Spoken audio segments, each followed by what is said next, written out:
Good day and good evening, and welcome to the Extreme Countdown stream. Hope you're doing well. In this stream, Caetsu Chaiji, but you can just call me Kai, will be going with, hopefully some of you, some of my friends, some of you might also be my friend, into Shiva Extreme, the A Realm Reborn trial. We'll do it synced, not minimum item level, and not with silenced echo necessarily. But we will gradually remove players as we win, which means the way we're going to do this is first we will start with 8 players, which might sound a little strange, but we will do it with an unusual group composition already from the start. We'll do it with 8 players, then when we win, we'll do it with 7, then with 6, then 5, then 4, then 3, then 2, then 1, assuming we could actually do that. Have a feeling where it'll cut off and it's no longer possible to beat some mechanic. But that's the plan. As you can see, I have only 4 people in my group right now, so we will need 4 more. It will of course be an extreme, so it'll be a little difficult. So not everyone might be up for this, but if you're up to the task, then you can possibly be one of those that join. Each time we win, we will either have a volunteer leave, or we'll have to figure out who has to go. And it will, of course, automatically... The mechanics will be... Well, the fight will be more and more brutal because certain mechanics, like a stack marker, will require, you know, as many people as possible, but you might not have the people required. And that, of course, means that as we have less players, it may be necessary to be more and more better prepared. Sam says, will you be using food and tinctures? I mean, I packed food, and I made special fancy schmancy tinctures specifically for this. Why these? They give 20% for 15 seconds instead of 10% for 30, which might be better given the context. Actually, I don't know if that is actually better, come to think of it, because I wouldn't even get 84 out of that. I might not use these. But I have a feeling we will not need these. We would have to reach a very specific point for me to need these now that I've made them. Maybe they'll be useful if we do, like, I don't know, Ifrit later in the future.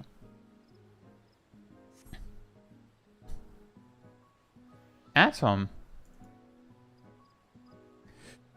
Yeah, that is essentially the plan. Oh yeah, I have those.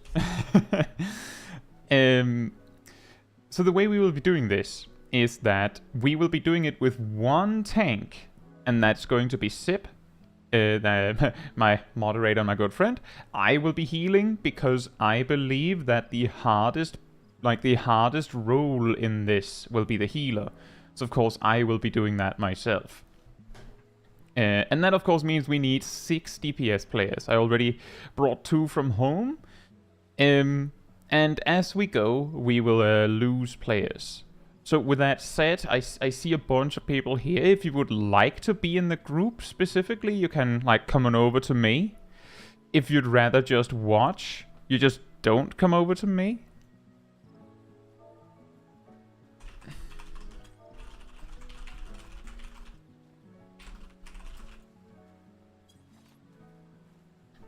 Alright, we have 5 takers. Do we have anyone that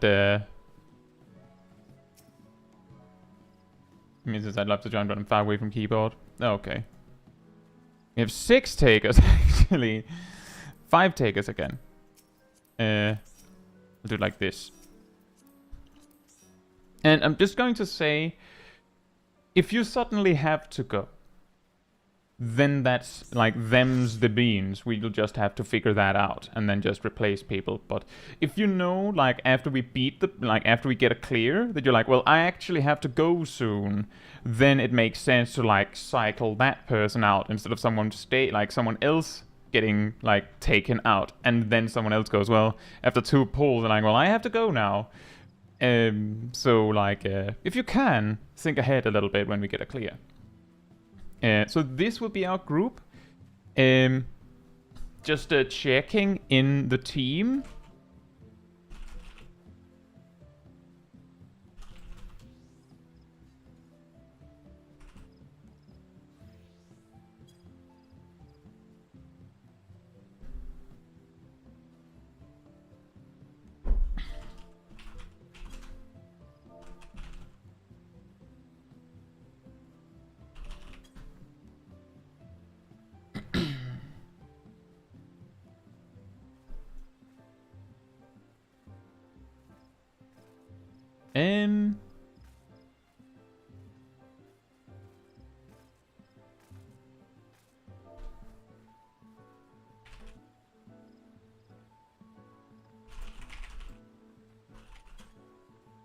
Right, so there was never, I'm just going to say there was never a rule that you had to have beaten Shiva Extreme Synced to actually join. The one requirement that I set is you want to do it and you feel like somewhat confident that you can. That's all. So before we start, I will try and go over some of the mechanics. Let me see what I have to work with here. I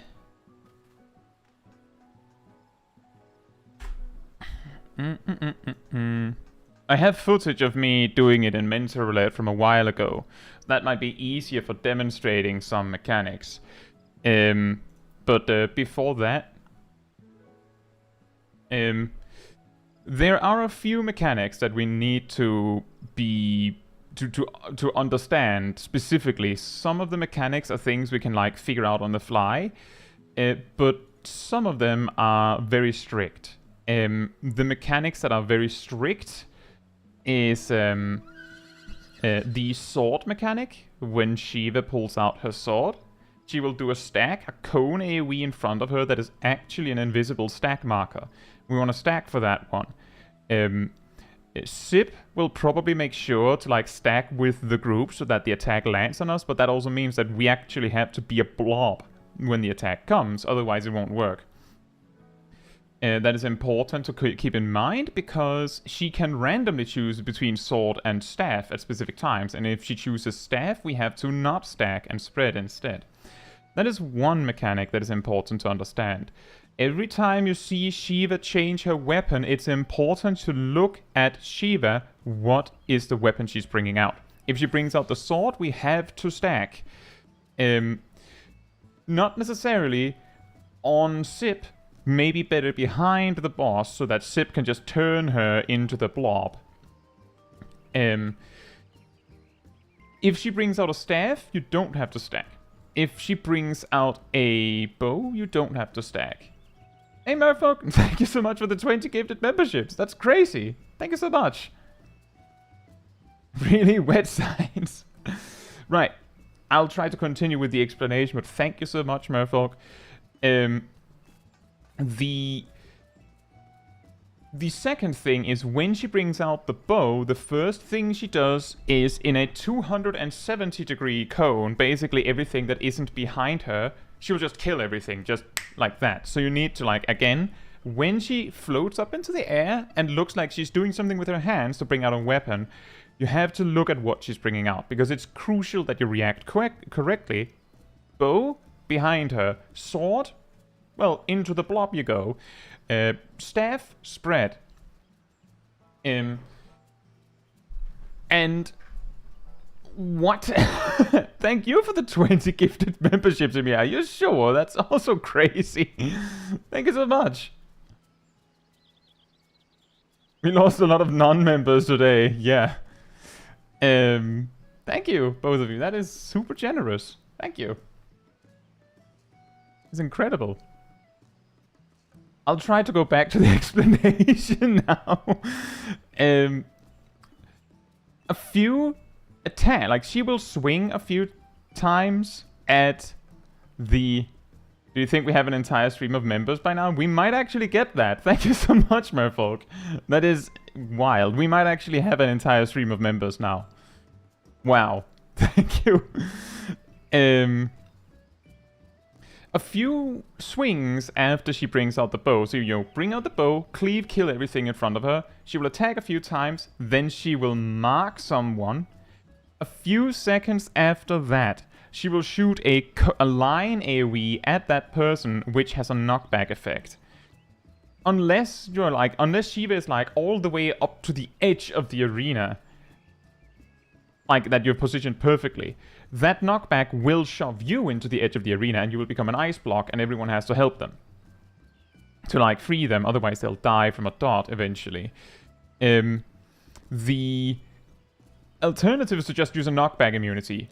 Ding ding. But if you have the mark on you, everyone else has to make sure they're not standing on you.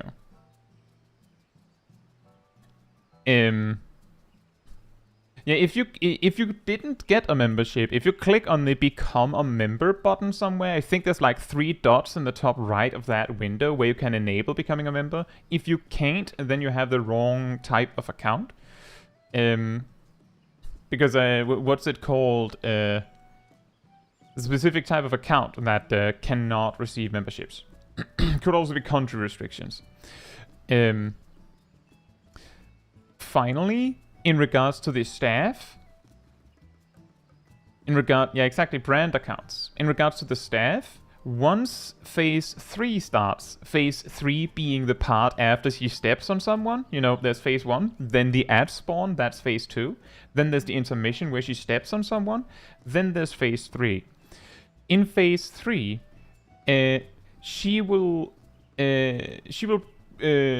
warn that she will bring out the staff by putting circle AoEs in 4 corners, like way off into into Narnia. So if you just dodge those, you're good.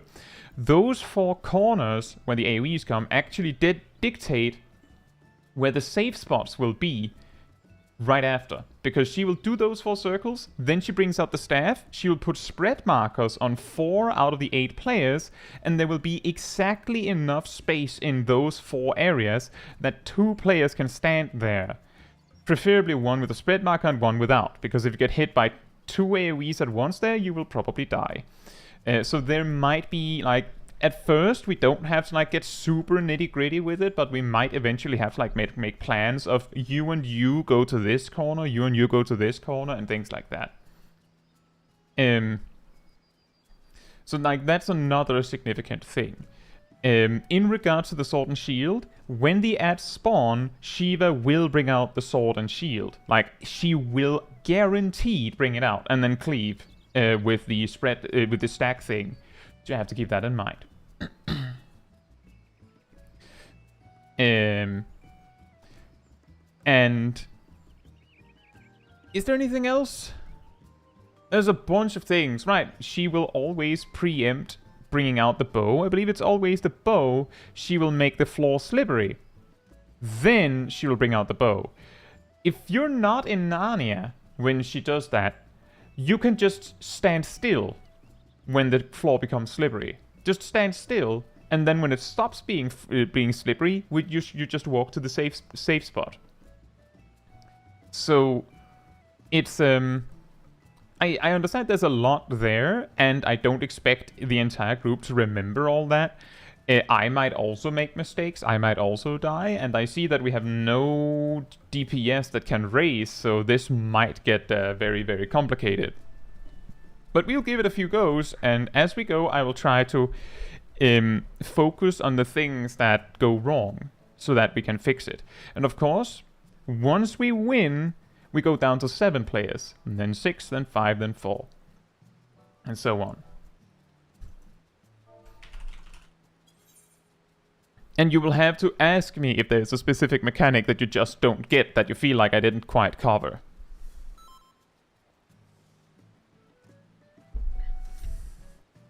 I thought I'd seen the last of this fight when I finished my blue spellbook. Well, we're going back. Yep, that looks right. And yep, you are welcome to use buff food if you have.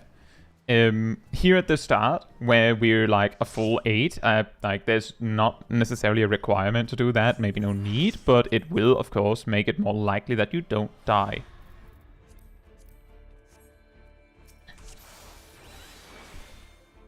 Right, so just reiterating, when Sip pulls the boss, the first thing she will do, the first mechanic she will do, is either bring out the staff or the sword. If she brings out the sword, we have to all be bunched up behind her, so Sip can just turn her and have a stack with him. If she brings out the staff, we have to spread instead. That's it. It might be easier to just be stacked behind and then just run away. When you get the spread markers, you usually have time to react, although, you know, it can be quite hectic, so we will give it a few goes. If it's really problematic, we'll take it when we see it. Let me just find my pull timer macro.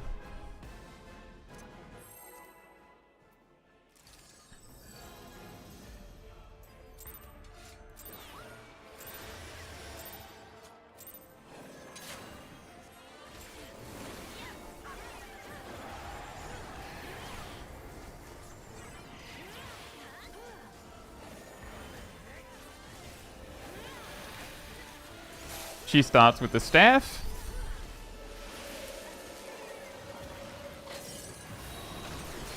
That was really well done. I don't think there were any overlaps there. Here comes the sword. Very well done.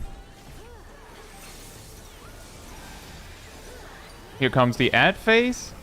Remember, she will pull out the sword again, so don't, like, run off into Narnia. It might be really handy to be stacked right now. Very well done. Now we just cleave. Sip, make sure you're not... Sip? Tank stance? That is the silliest way to wipe.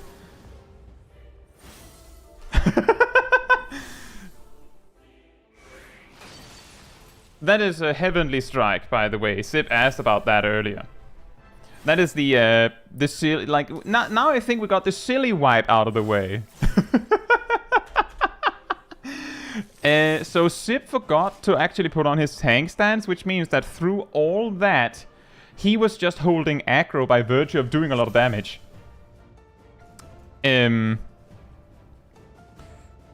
Now Sip has the tank stance. Just do it the same as last time. That went really well. I was very impressed. We actually got a lot of things perfectly right. Like, even just staff with random directions was incredible. And in case you're wondering, yes, I do plan to do a ready check every time, or most of the time.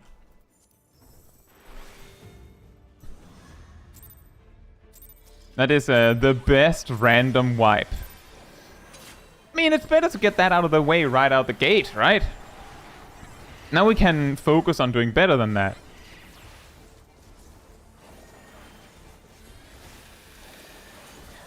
Staff first.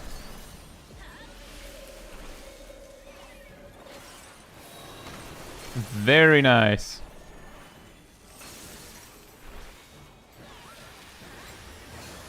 And here comes the sword. Very nice.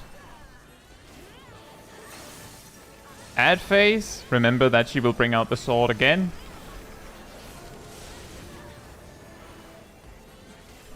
And that is indeed correct, Ansrath. It's just a forgetfulness. Here comes a stack. Very good. Now we just cleave down the ads.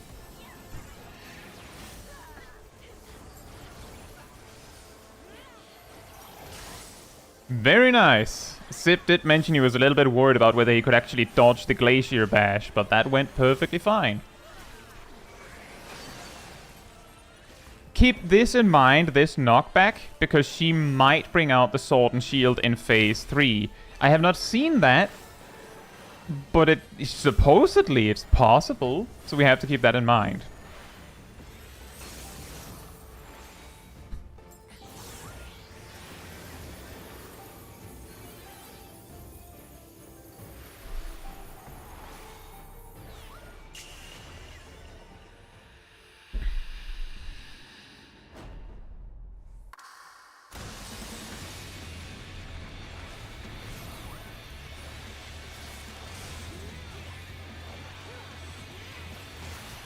Right? Those are going to be the safe spots, everyone. And she's going to use the staff.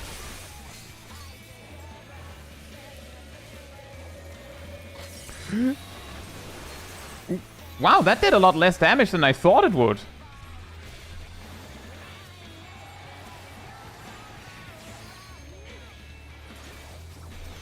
Ah! I thought I had it. Quickly res up, Sip. Quick. Sip?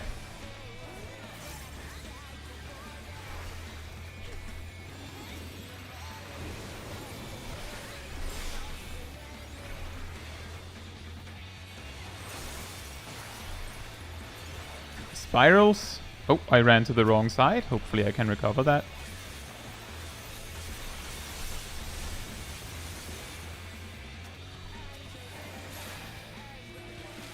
Bo, get behind.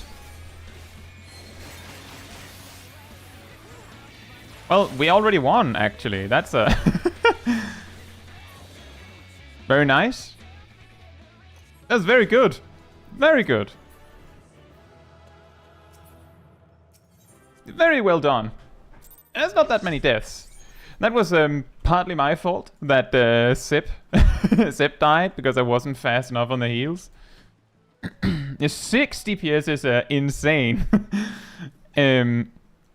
Was that minimum item level? Nope, we're not doing this minimum item level. You might be wondering now, why are you not doing this minimum item level? The reason why we're doing this just regular synced is because we are trying to answer the question, how many players do you actually need to beat this extreme that you could randomly get in Mental Roulette?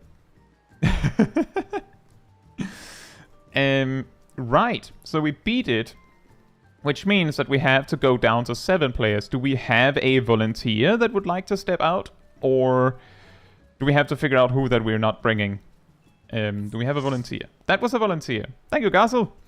And thank you for coming. I think that was, by the way, I think we did really well. And I don't want everyone to feel like I'm going to choose them because they did good or bad. It's just that if we have the rule that we have to go down 1 player, then we have to go down 1 player. Something that is going to be crucially significant now is that the stack marker is going to hurt more. The boss will take longer. But other than that, the fight is mostly the same. In fact, when we get the staff in phase 3, we will have more space because we have 1 less person to worry about.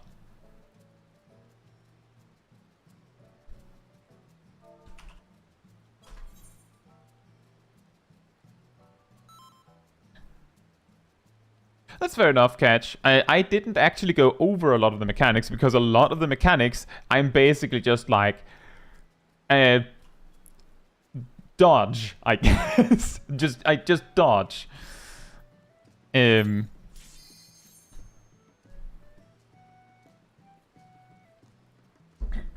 do indeed need a tank that doesn't randomly, like, that plays decently well and knows what to do with Shiva.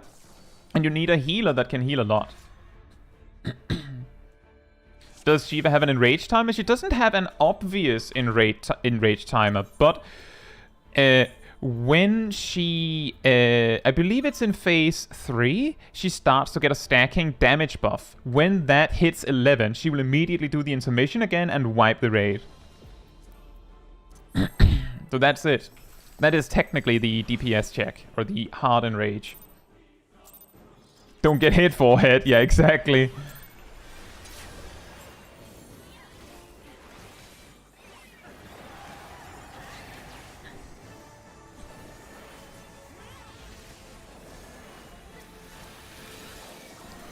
Staff.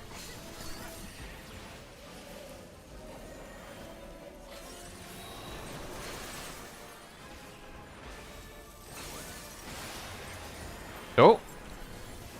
That's I think we skipped this mechanic before. Now there's sword, and we're not in position. That was brutal.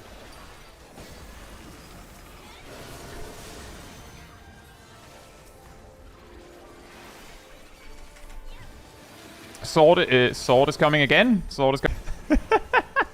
Oh, we can... Oh, wow, we can block the Heavenly Strike knockback with a barrier. Did you see that?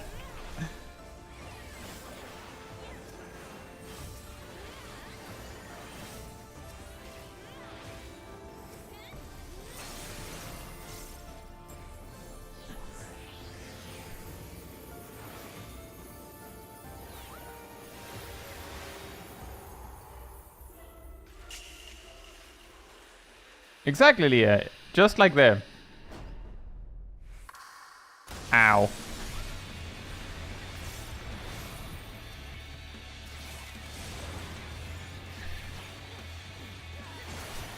That's the safe spots.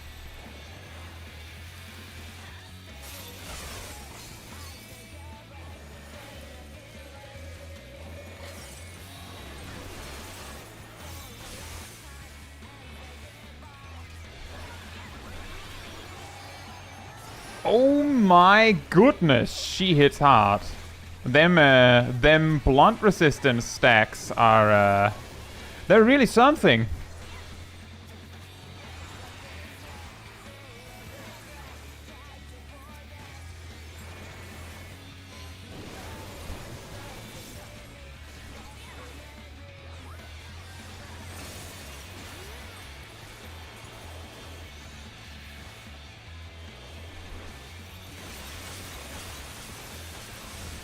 Very nice. What did she do now? Bow time behind her.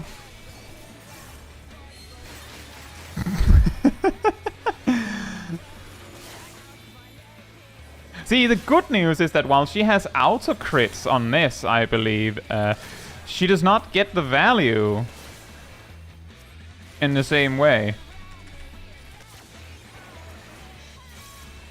Because the stacking oh, look, watch out, Naomi's getting the knockback. Very nice. We didn't get memed because Sip had moved Shiva to the edge already. We need... Let's see, what can we do here?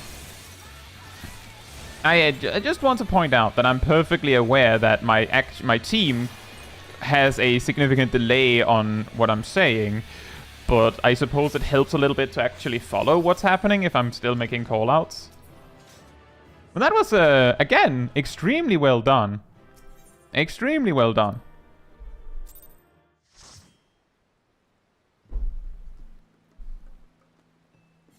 Now we're down to...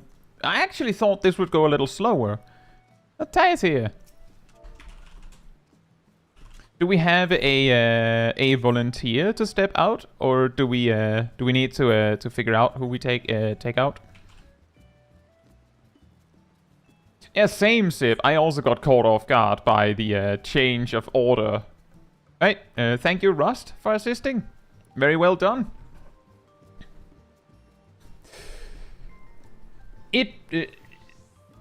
Perfect. I was just about to say, it would be nice if we had a mage. Mrs. I'll step out. Ah, thank you. But as you can see, as we go down in player count, we start to see more mechanics. Something that I think might be worthwhile to mention, that I just remembered, according to the guides that I can find, she will always start with staff after the intermission. So if that helps you to get into position,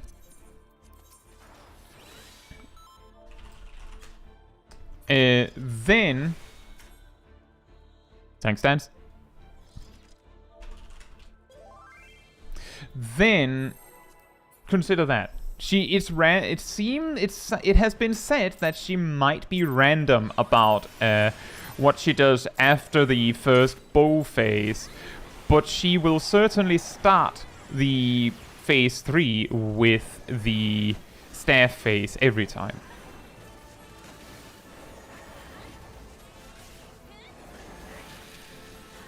Sword?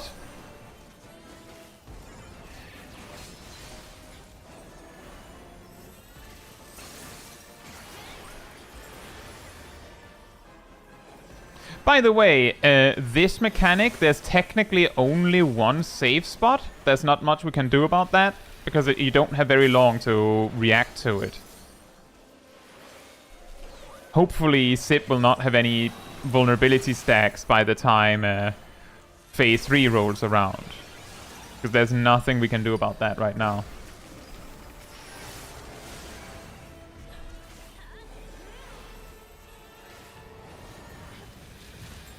Sword.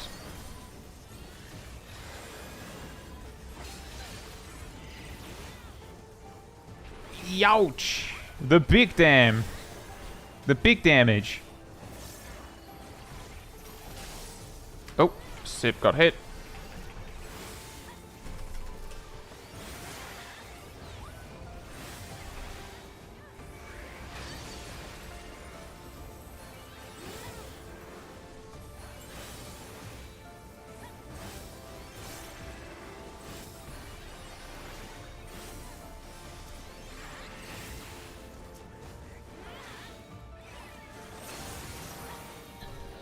That got close. The regular diagnosis spam. And it looks like the vulnerability stacks will go out in time.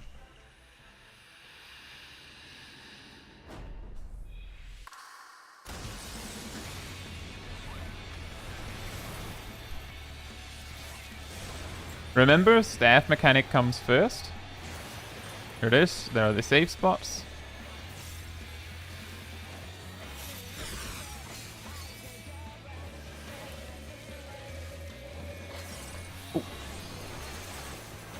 Oh, that was a very, very close last moment adjustment. Very nice. Oh boy. She do be smacking.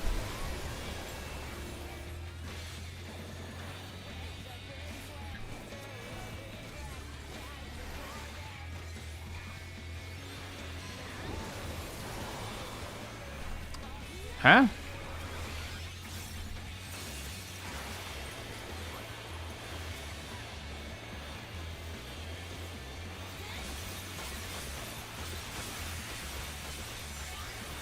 I think so as well, Zaf.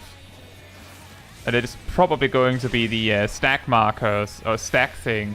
Bow behind. Nice. Now we ironically have the relaxing phase where she doesn't get to benefit from her resistance down debuffs as much.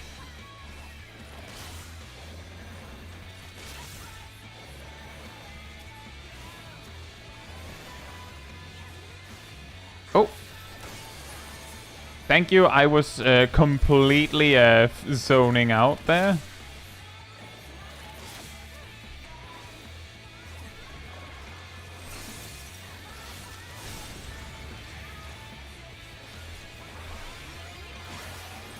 Oh, staff comes up.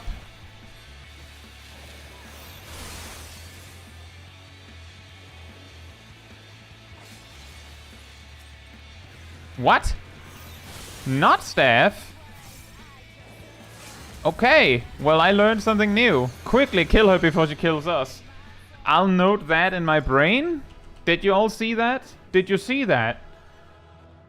She went staff, bow, and then she did the setup for staff, for what we normally expect to be staff, but then she went sword. So we actually have to be super aware whether she actually does that before we move into position.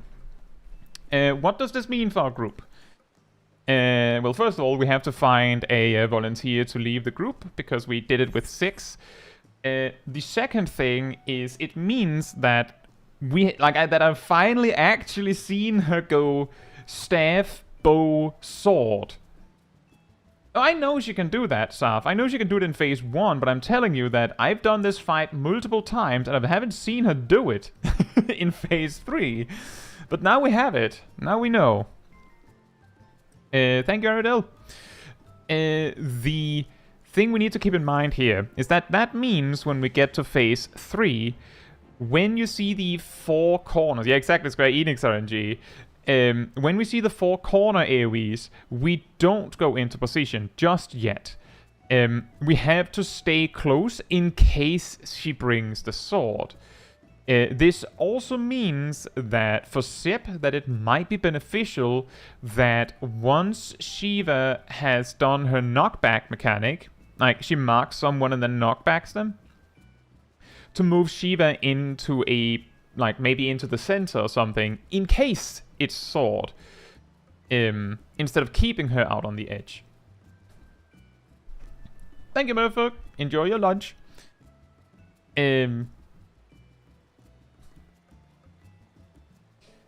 Yeah, yeah, exactly, Philippe. That's the thing. But I believe we actually beat it around the same time. Like the try we just did, we actually beat her around just about the same pace as in the recent Mentor Roulette video I put out. The clear we actually got was around the time where we got the clear here.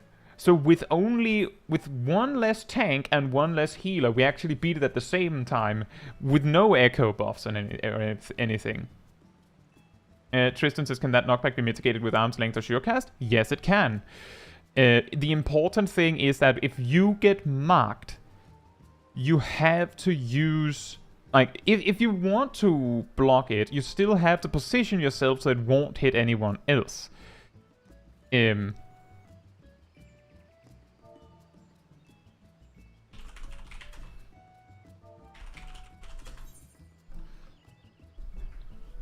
That is the crucial part. And that's also something that I want to highlight, that in the trial we just did, Aradel got marked, and I was being an idiot and stood in the way of the good spot to get pushed from. So Aradel instead had to like angle it a little bit, and then got pushed into the wall. Hey Skeleton! Yes, this is the first one. This is the first time we're doing this.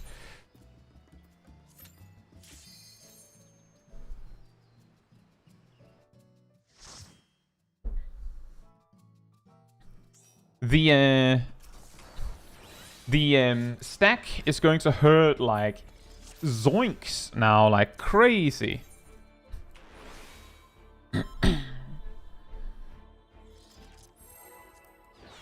But I think we're still not even close. Not even close to the Hardened Rage if everyone survives.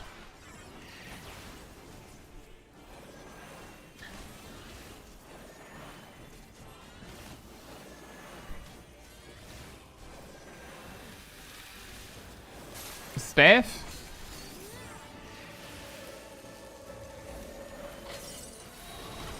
Nice. Oh. Remember, she does sword immediately after this, I believe? Or she can choose to do sword immediately after this, I should say. Oh, she actually got a stack right now. Sword? Okay, that's still manageable. That's perfectly manageable. Ooh. Yikes. I think was that with reprisal?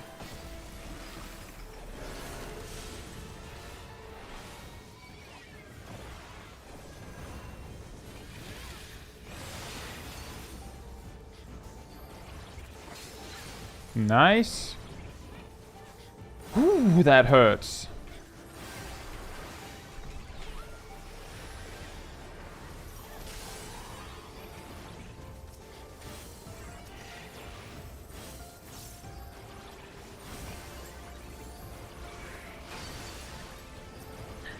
Very good.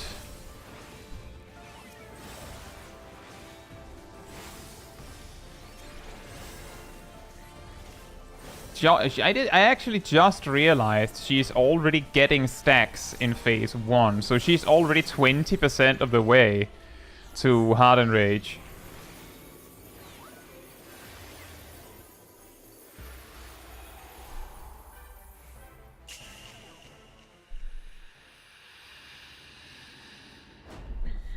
That's also true, Emir. We will have slightly less HP on the net if we go down to 4, because we'll be missing some party bonus. That is very, very nice observation. She will start with staff. She always starts this phase with staff.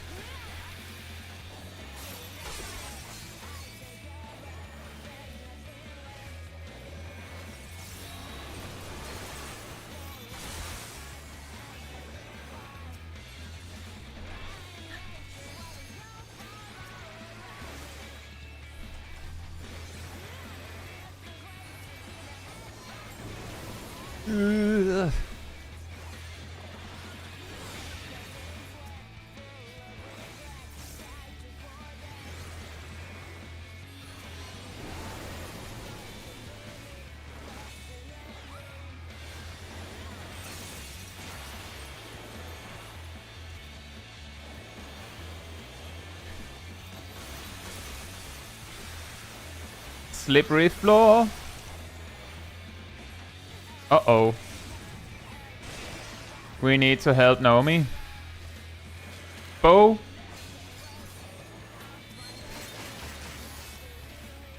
I think it was exactly on the edge of that.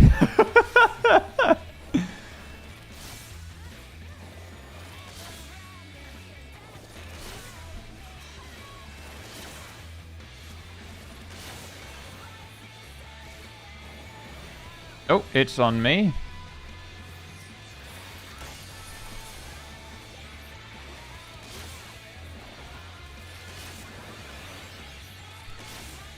It may be helpful to start moving to the center, Sip.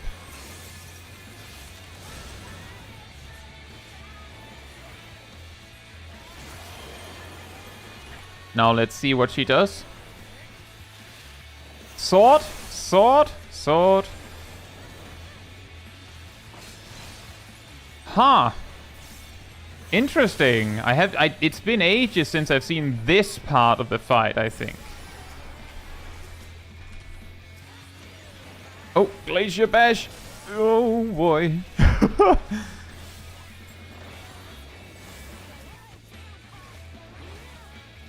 Wide out?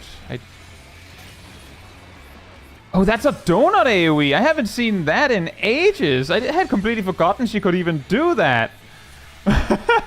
Slippery floor.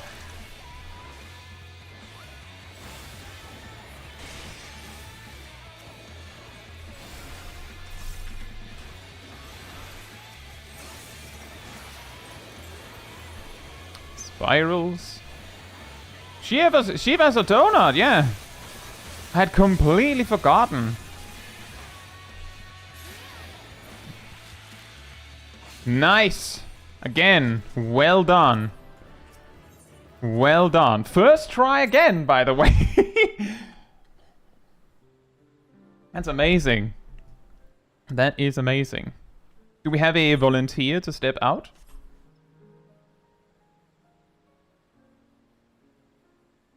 Yeah, I believe, who was it? Was it Catch that asked about the party bonus?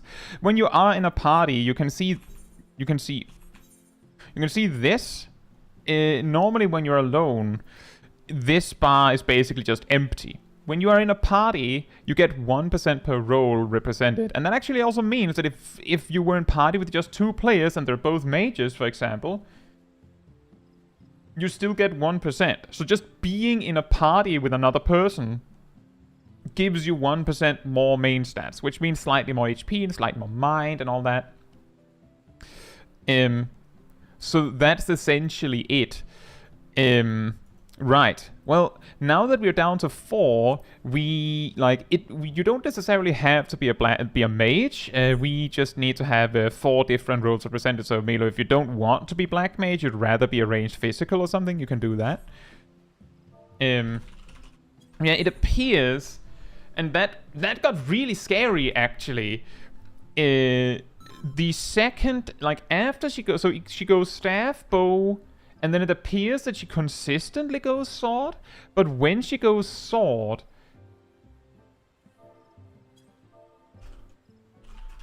it appears when she goes sword that that the only difference is actually that she will still do the plus shaped AoE, which means that it might actually be beneficial. Let's see what happens. If we wipe, then I'll start to get fancy with it. And like maybe put down markers for us to follow. But as long as we can just do it on the fly, this is amazing. Like, I just want to highlight everyone that what this means so far is that if you land in Shiva Extreme in Mentor Roulette, 3 of the players, you could have a healer and a tank and a DPS just do nothing. And you could still beat it. Hey, how absurd. We're doing it synced, but we're doing it with less players than we're supposed to have. Which might be relevant for Mentor Roulette. Cole says double melee is probably actually better than full party bonus with 4 people at level 50. The primary reason why I'm thinking this might be a good idea to do is also because of the 1% extra HP. I don't know if that actually makes a big difference. There's also the part that I will heal for 1% more. I don't know if that makes a difference. But it is a good point that we could also go double melee. But right now we don't have to get too fancy with it. We can just stick to this strategy.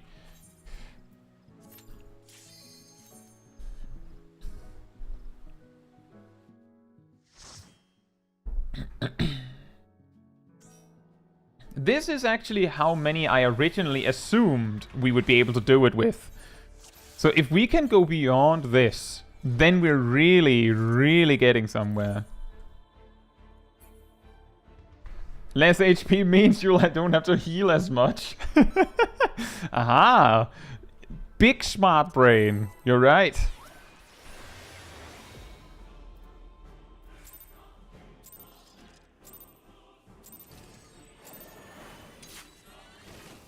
The big galaxy brain move, just have less people. And have less people you have to heal, and have less HP to heal. This looks so barren. This looks so barren. I liked it better when we were more people. Sword time? Oh my goodness.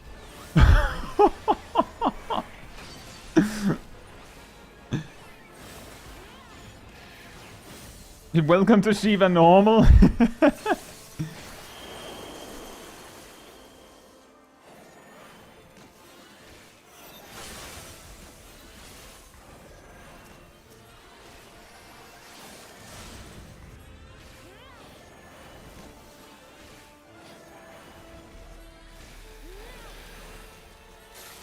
Staff time.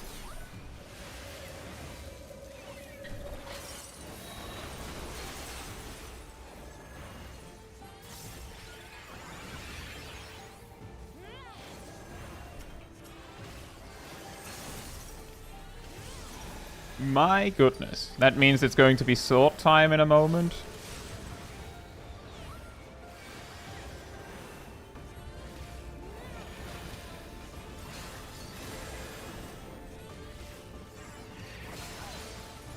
Oh. Yeah, I had forgotten the part where she gets a stacking damage boost. So it's going to hurt more on everyone.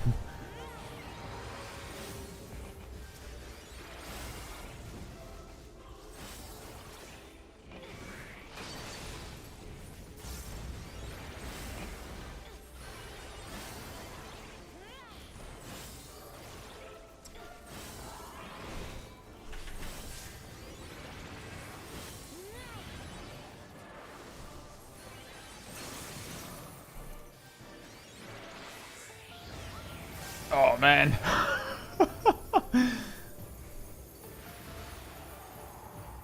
Need Paladin for Sheltron. Why would that help? I mean, 15% extra is 15%. We could also go with Gunbreaker for Camouflage.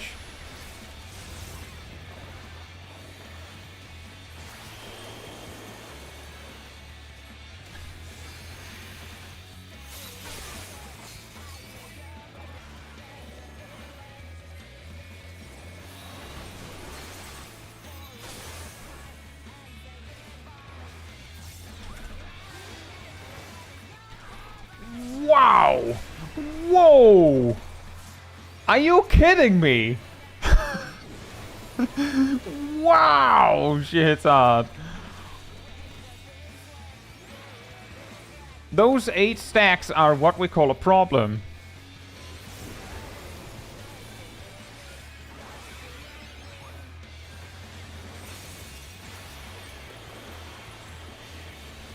Whoa! Can you relax with that? Yeah, good. Put away that weapon. Use your fists. I prefer it that way. Are you serious? Uh-oh. Bow.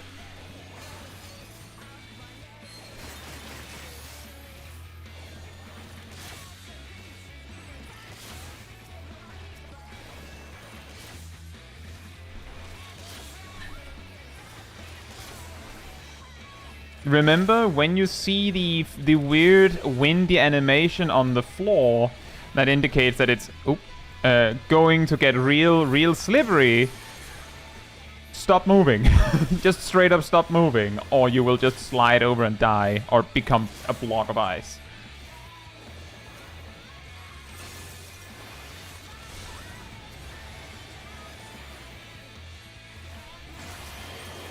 Let's see what comes. Sword.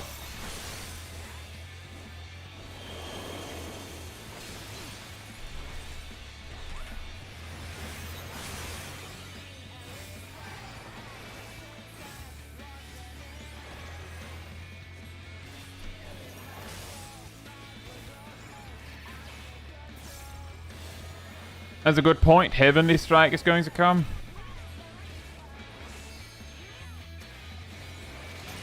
And the donut. Very good. Everyone remembered.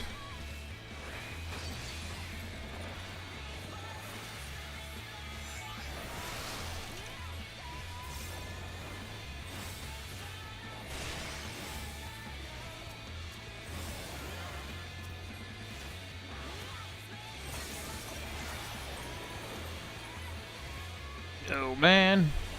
Yeah, only 3 slashing. That's a good point. Somehow she's maintaining the blunt one, but the slashing? Bow.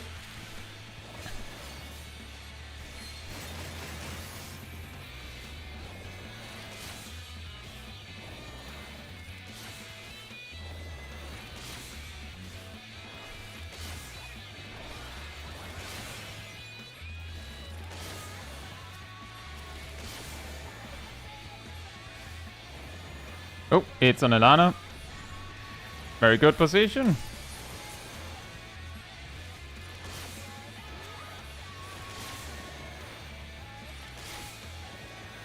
I've never heard this part of the song.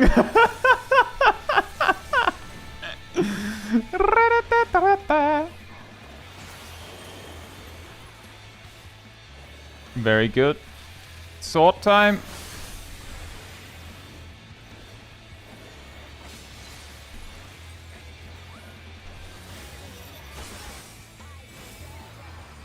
Remember, the Heavenly Strike is going to come up as well. Very, very good sequence, Sip. Perfect. Perfect. Donut.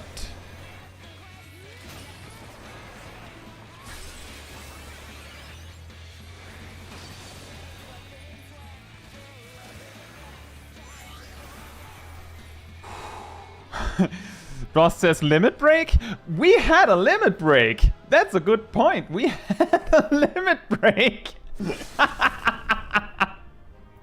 Oh, look, a mount! Well done. Very well done. It looks like... Is it just me? Exactly, not for much longer. We missed the chance. Now we won't have limit break. It looks like she goes, like in phase 3, that she goes staff, bow, sword, bow, sword, bow. But it could be Square Enix RNG. But if that's true, then it means that we basically just have to live the... well, we have to live the first staff, because those blunt stacks are going to be painful, to say the least. And then... we have to live the, like, then we basically just have to live the slashing resistance up part of the sword. Like the first sword, where there's a slashing resistance debuff built. But after that, it just, like, fades out. Yeah, Kanoe says, hey, between Scholar, Astrologian, and Sage, which one would you recommend for someone who wants to start healing? I would recommend White Mage if you're completely new to it. If you really want to learn with a specific, like if a specific healer is something that you think looks interesting, then of course choose the one that you think looks more fun. Just keep in mind that Scholar and Astrologian are known to be brutally, like, way harder to learn.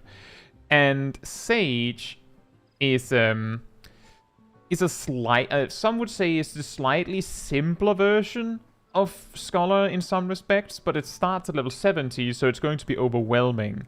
That's why it's often recommended with White Mage.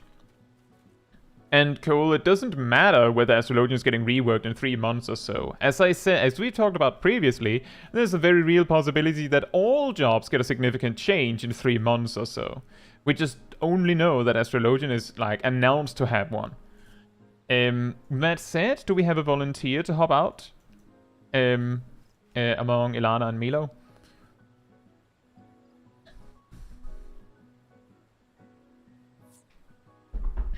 Alright. Milo, are you sure you want to stay Black Mage for this?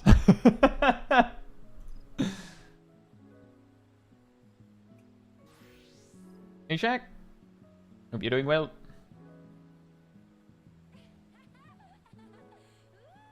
Blade! Indeed.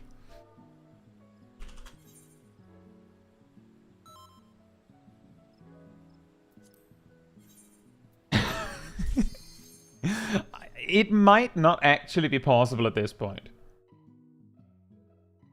We went up to 7 stacks on her, and she goes to 10, just for the record. Before we go, would it help for Zip, Milo, if I put down any markers for anything? Is there any mechanic you think it would be helpful if we had a marker for?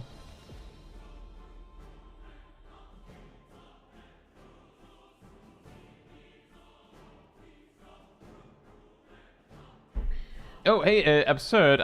You might have missed the part where we started with 8.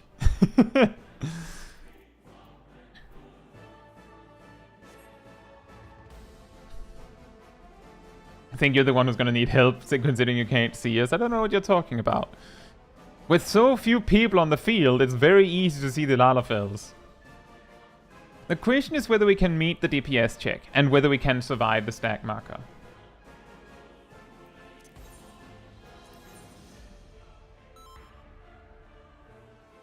You did all the other ones. That is actually a good point. We might just be able to survive long enough for the echo to set in, and then we will eventually become strong enough. Is it time for pots? Well, let's see. We have to wipe to Hardened Rage first.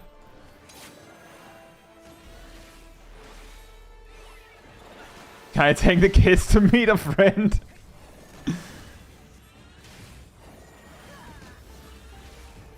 I forgot about Cardia.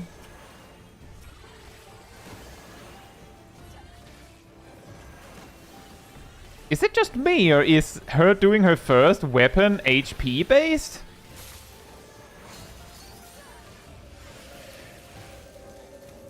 I think you can both be in melee range for that.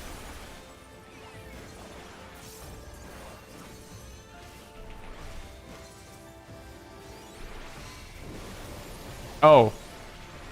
Okay, then I guess I won't set up barriers preemptively.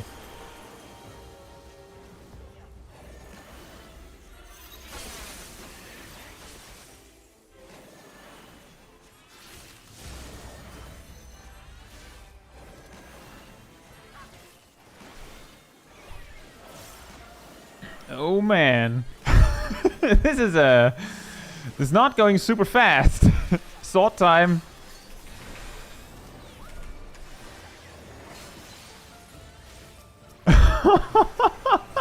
Yikes. Yikes, yikes, yikes. That's insane. The good news are that now that we're not that many players, the power of my Ryokori is, like, relatively speaking, is a lot more effective. But I have a feeling that we will actually reach a point where she has so many damage boosting stacks that she will just kill us with the stack. So we'll have to keep that in mind.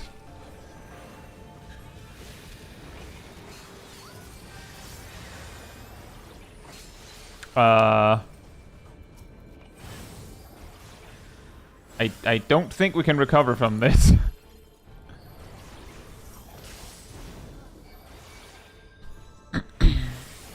I don't think we can recover from this.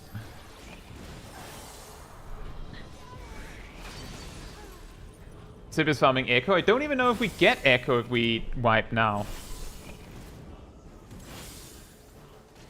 I don't know if maiming, like, maybe, like, if...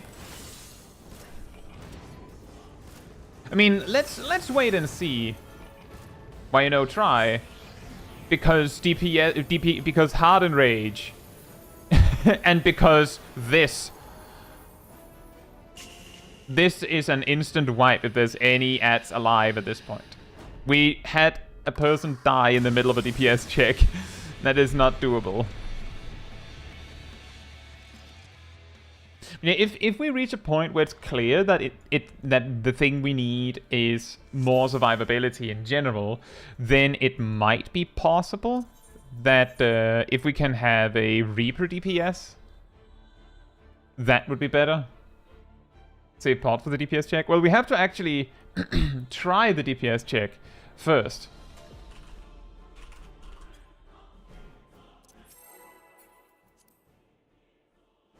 Like the reason why we only had half HP on the ads at that point was because we had we were basically wiping in the middle of it.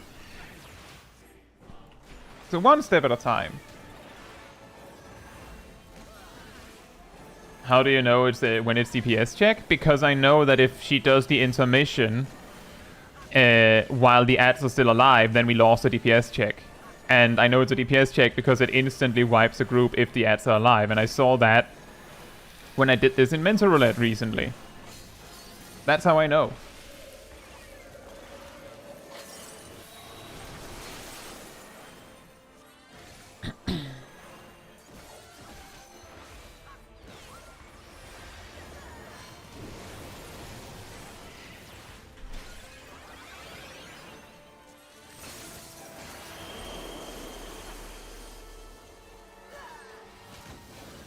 Uh-oh.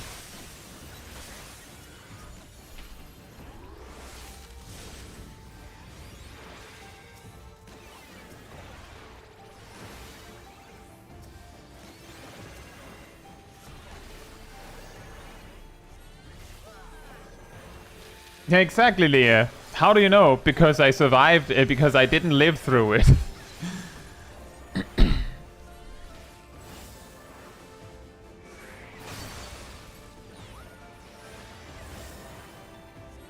A triangle shape. That could work. I'm mainly like just trying to make sure that I use an instant attack where I move.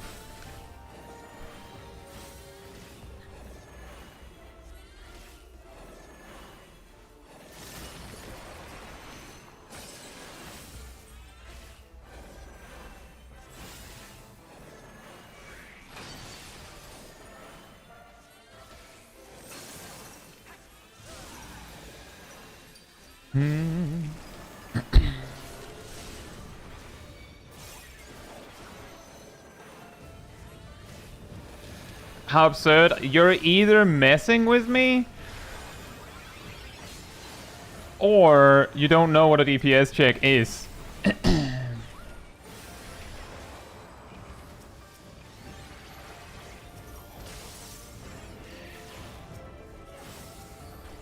Oh, that Living Dead is not going to activate.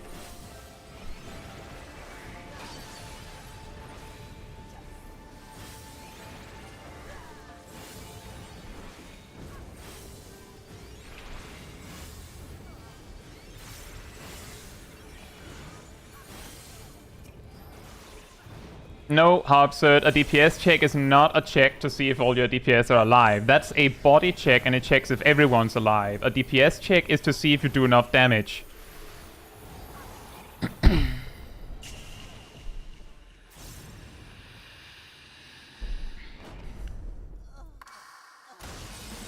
As I said, DPS check.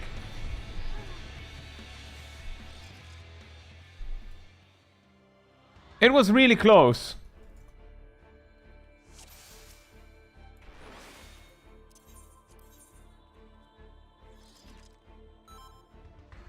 What kind of checks are in the game right now? A lot! The key ones that are important is that there are DPS checks and body checks. Other things are usually not called checks. That's also true, as Melo says in game. No one dead would help with DPS checks. As in, if you didn't have a DPS die, you would probably make the DPS check more easily. Oh, we actually, that's true, we got 5% of echo! Yeah! Progress! We're 5% more powerful.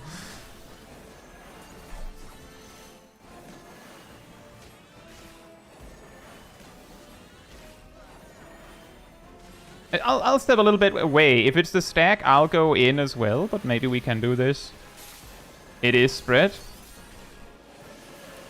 This is just normal, Gabriel. I never said it was minimum item level. I specifically said synced.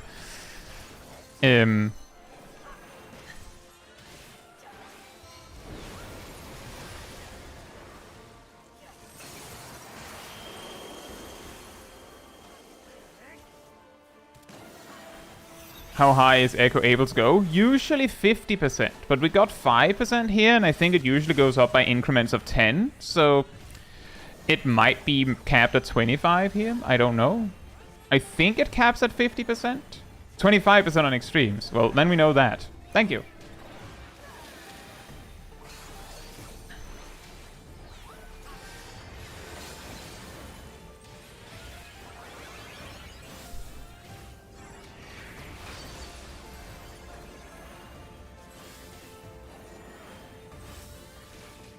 Could tank toggle tank stance to pass slashing resistance down to the samurai? I mean, that could work. Right now, it's 5 stacks and it's 5% per on normal and 10% on extreme. Fair enough.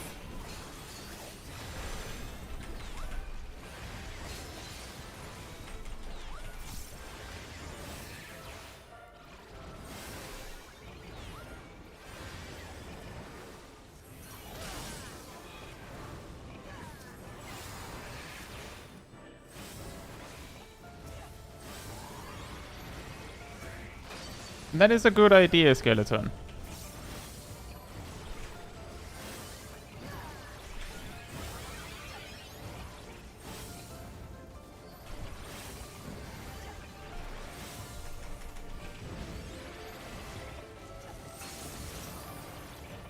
I hope this counts because she left as the last one died.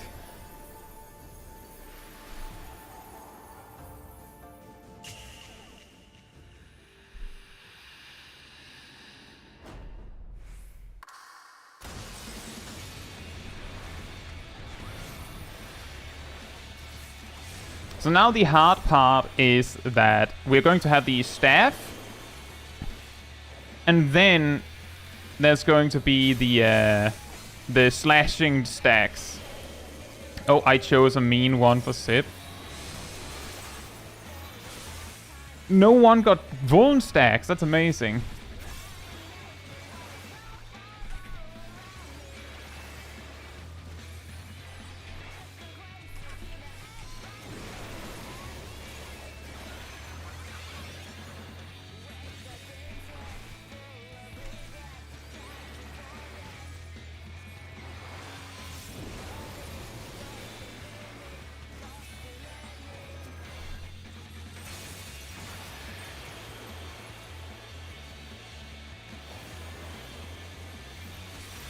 Oh. Slippery.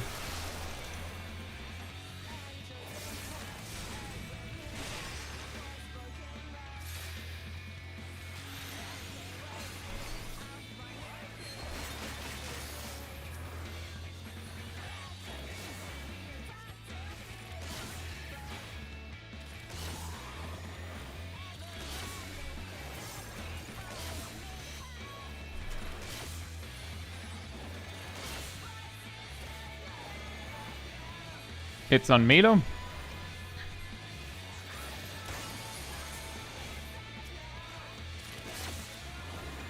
That is you have to basically click arm's length when you see the marker on you. It's too late if you wait for me to say it.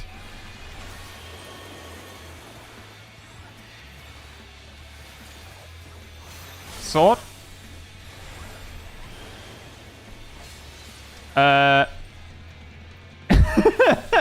Sword first, everyone, then move.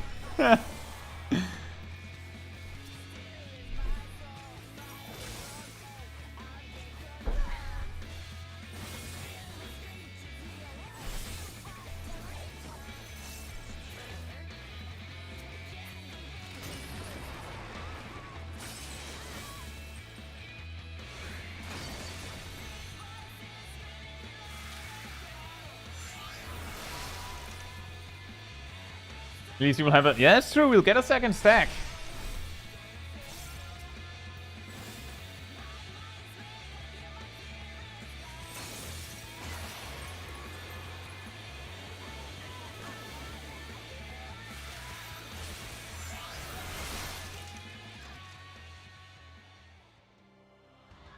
I have a suggestion. Is it better when she does the sword there? Would it be better if Sip just uses Living Dead for that one? And just takes it alone?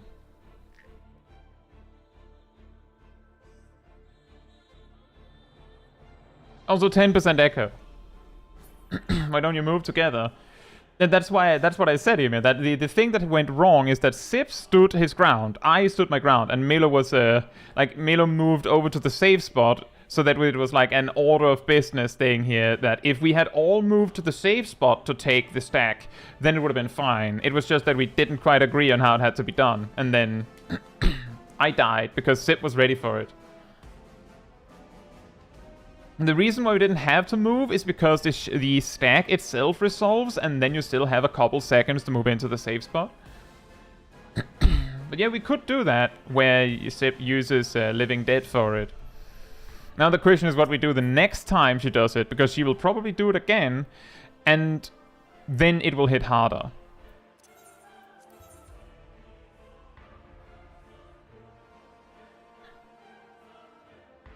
You know, it's a good thing we got this far within like an hour, because it would have been a lot sadder if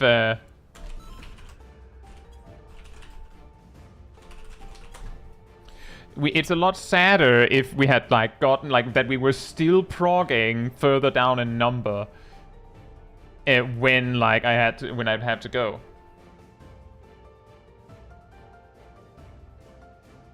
Save it for when Dark Knight has slashing debuff. Oh yeah. The specific stack that we're saying he should use it for was the one we wiped to, which was the one where he had slashing debuff. Perrin.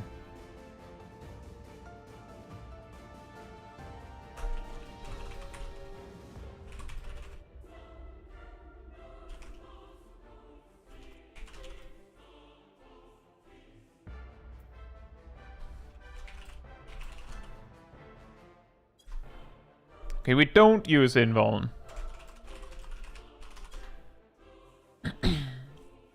Yeah, same, Yurhin. I had expected this to take way longer.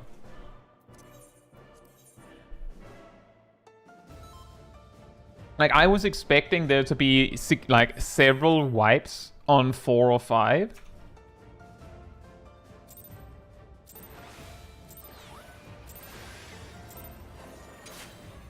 I know, Perrin, but the slashing debuff wasn't going to get bigger. She has not actually managed to bring out her staff again after that in our previous attempts. But you're right. That is correct. It was the blunt stack that was terrible.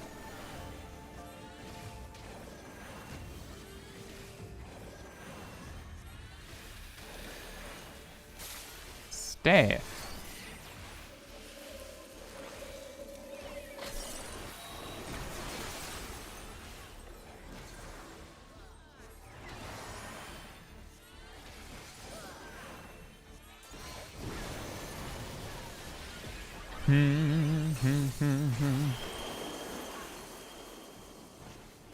It's really scary that she like gradually fills in the safe spots, so you could easily like trick yourself to go too early.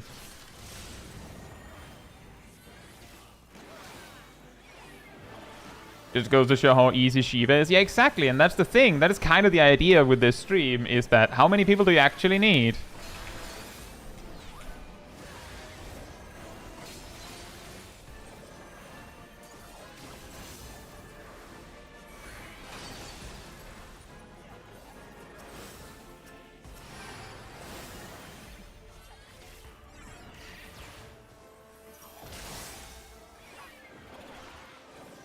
always fills in clockwise. That's a fair point. The question is where it starts, I suppose.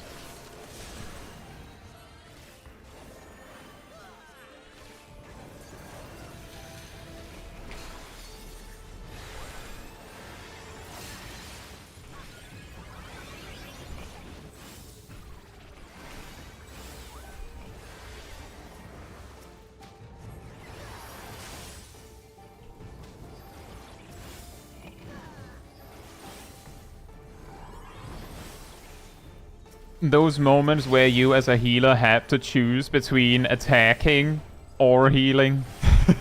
And you kinda need to do a bit of both.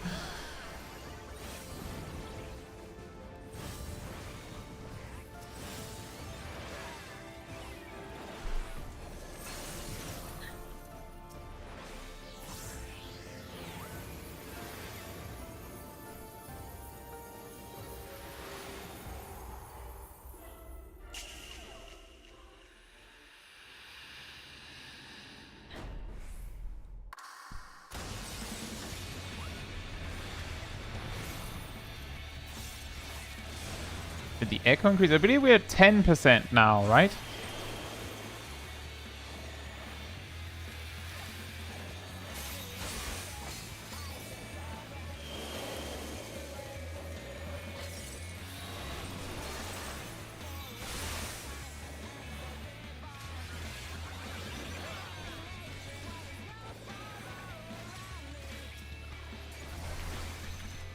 I don't know what suddenly made me think that you'd be fine with this many stacks.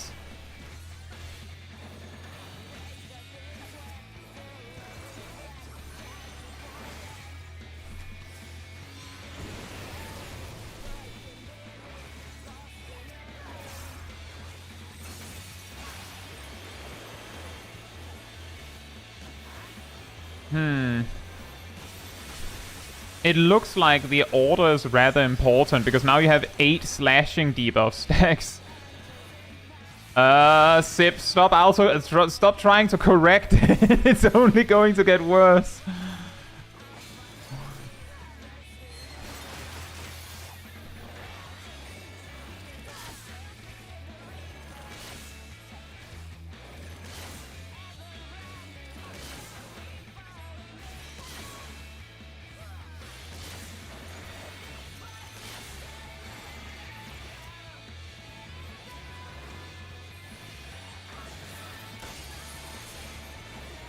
I didn't even see who it went on, but it looks like it went on Sip and it went fine.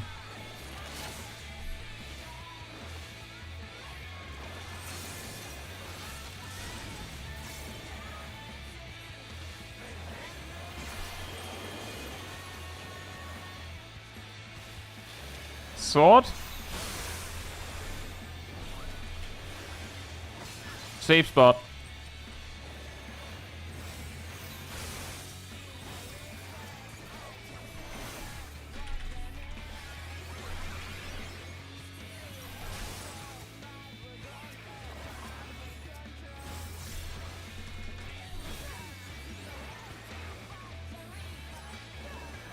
Donut.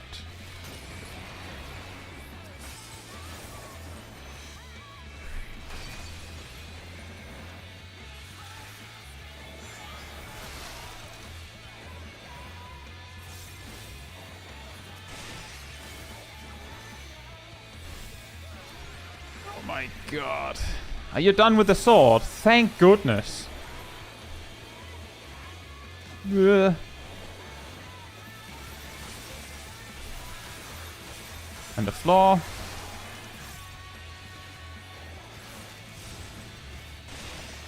Six stacks. Bow.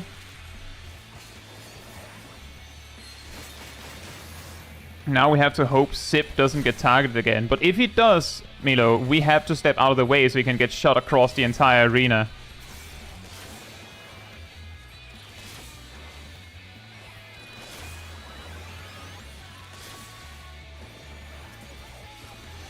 It's on Milo. Well done.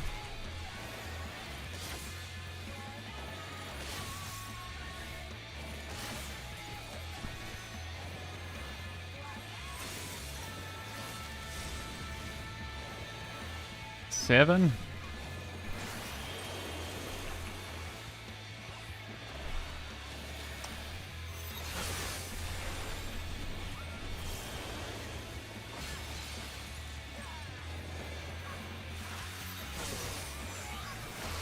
Oh boy. That was a little fast. I'm really far away.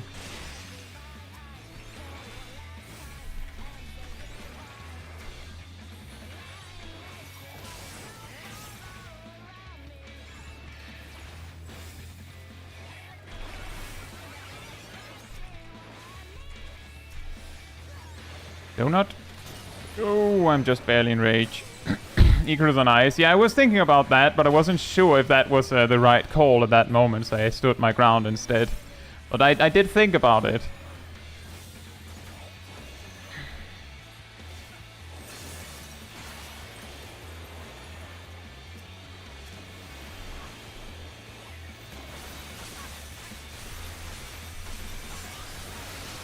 Is her auto attacks with no weapon blunt? It feels like they hit really hard.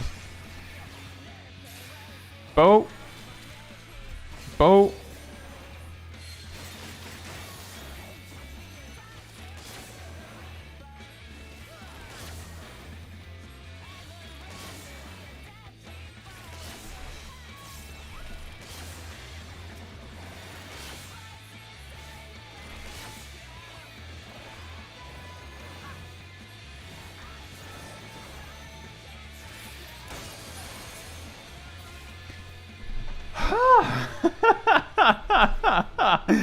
Three man.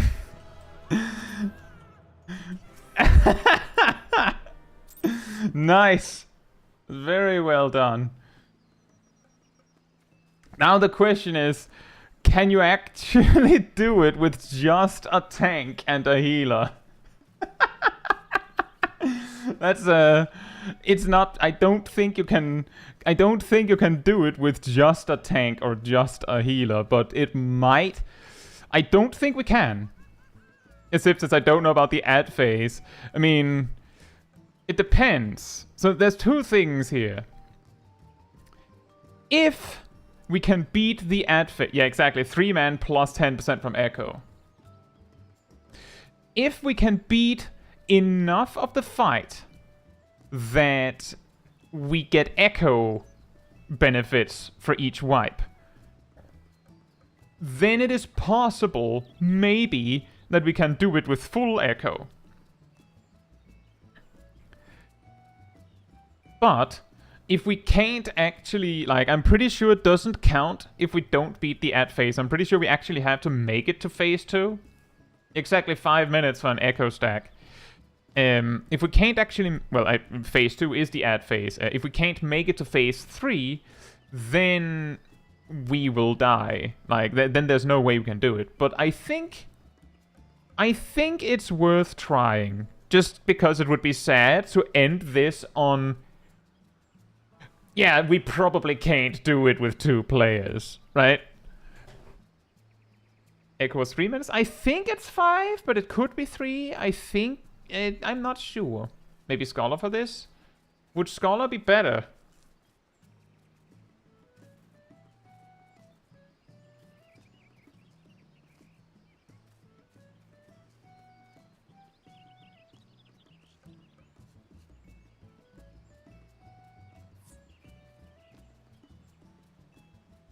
About sword stack? Well, that's the thing. That's what we'll have to figure out. The question is whether we can do it with just me and Sip and me just trying to get a really, really big shield on myself. Art of War isn't overscaled. Watch this. Doses, well, sorry. Doses at level 50 is 180 potency. You can't see that. You'd have to take my word for it. We can see it when we're in the duty. It's 180 potency. Art of War is 150 at level 50. So if we having only instant attacks is helpful, that would be helpful. Fairy can only heal between you and Sip. Scholar should be better, I think. I don't know. See, the thing is, 99% of the time, I want the fairy to heal Sip. Because he's the one taking damage all the time Well, I know when I'm taking damage, so I can just heal myself when needed. I don't need my passive attack healing to be inconsistent and unreliable because it randomly heals me. So I don't know if Scholar will be better, but we can try a little bit back and forth. if it seems like it might be better. Shiva's only using auto attacks at 95%. It seems like she switches to weapon right around when she hits 95%. But that sounds strange. Does that mean that we could literally just farm the echo that way?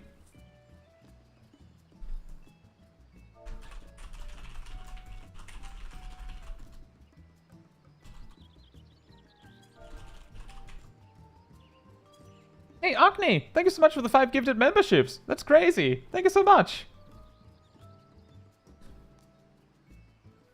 Congrats removing 5 players successfully. We've removed 6, actually. Thank you so much, Agni. Should we give it a try instead of just talking about it? Are you ready, Sip?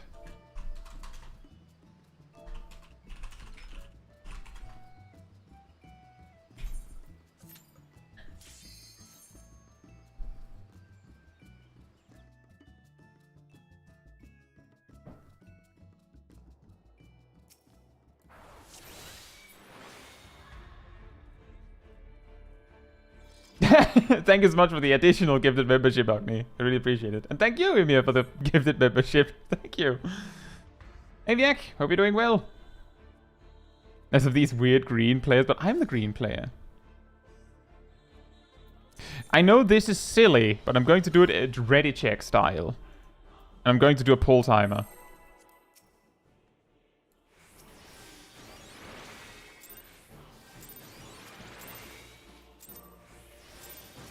Oh, that's really lucky. The double crit barrier opener. I'm just going to stand like here. I think this is good enough. I think this will do. Scholar Gunbreaker? It could be.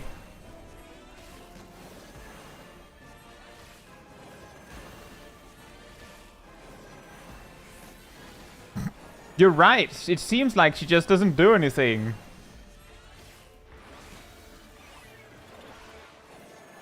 Huh.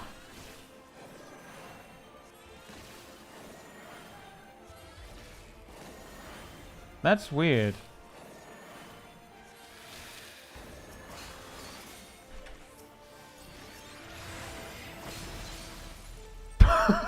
Okay. Alright. Fair enough. You win this time, Shiva.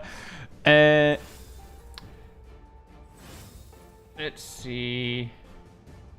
Gabriel says, according to the wiki, in older trials, a stacking echo bonus will be given to each player if the party wipes after being in combat for at least 3 minutes. I mean, we could try and see what happens if we just sandbag her for 3 minutes. Should we try that? How often does she use sword? Can you just holmgang every sword? She uses sword more often than every 2 minutes, I believe. So basically what we're going to try here is Sip pulls the boss. Remember to use tank stance. Don't know why you turned it off. If you even had it turned off. Turned on in the first place.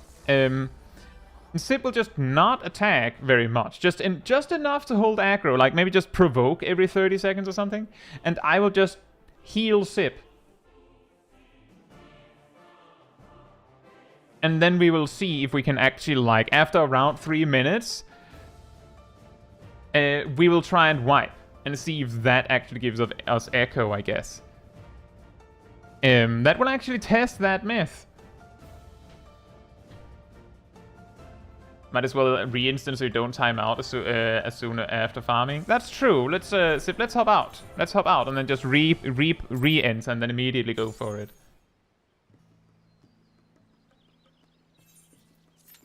So once we get in, you just tank stance and pull. You just tank stance and pull immediately. You might need to do the sack strat. How would we do the sack strat?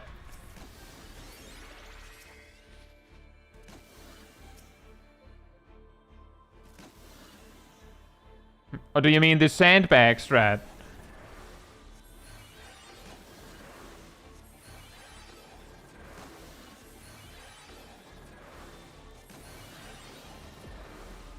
Does EOS generate enmity? No. But Cardia doesn't generate enmity either. Actually, that is a good point. If I have to spam heal sip a lot throughout, then that might make Scholar better. I hadn't actually thought about that part, but that is a good point. Let's test this first.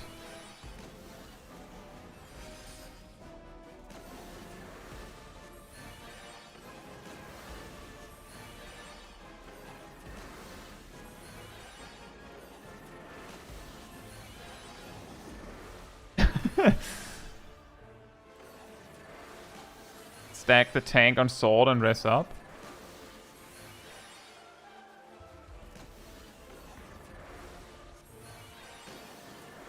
That is a possibility, but you also have to remember that it'll take Sip like 10 seconds before he's back. And I might just die to auto attacks or something in the meantime. But that might be an option we would have to rely on.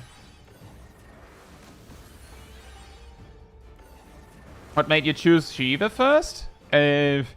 I've done it a lot, so I know exactly how to do the entire fight for the most part. And it's also the last extreme from A Realm Reborn. So if we're going to do a countdown, we might as well start from the top, right?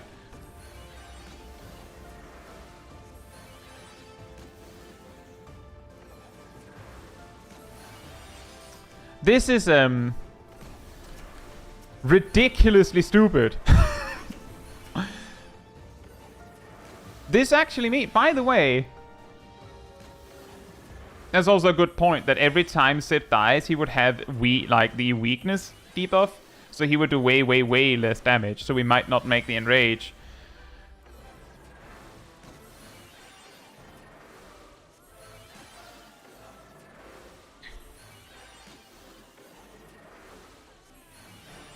So it is hard.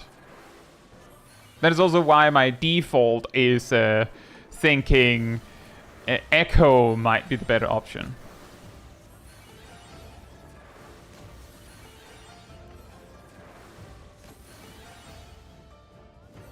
We know, Togoki. That's the point. We need to know for sure that we can't beat it before we give up.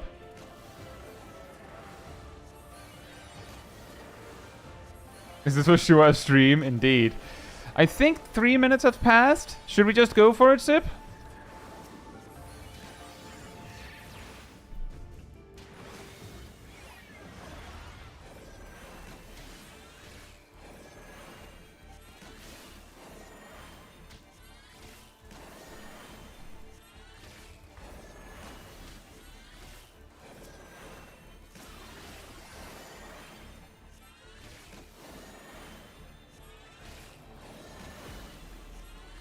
Interesting time to use a tincture.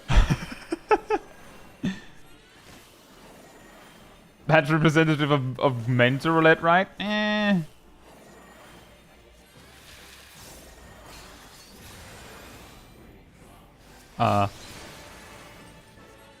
Right. I forgot for a second that we were going to wipe it. Ow. Ow.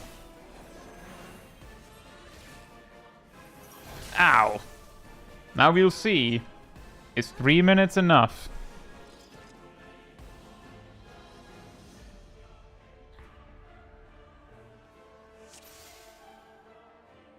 Yes! It actually is.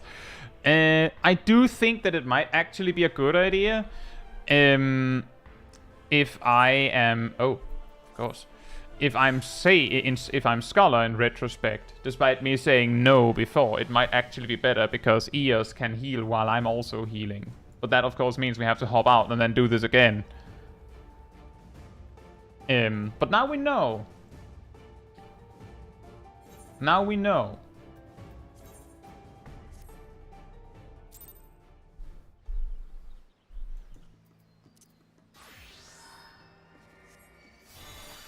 You can heal while you become a just chatting streamer. It's actually a good point. I don't think I have mind tinctures. But the Echo Cat, we believe it's 25% in extremes. So we would have to do that 5 times.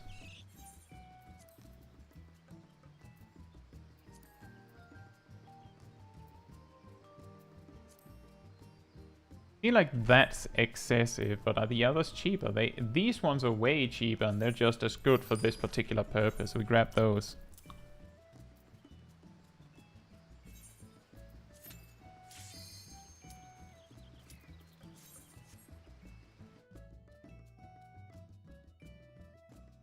Here it says, I also just discovered that ad phase will just kill you after you tank Shiva for 10 minutes. Yes, correct. Oh, whoops, I wasn't supposed to attack. If you don't meet the... If you don't kill the ads in time, then she will just instantly wipe you.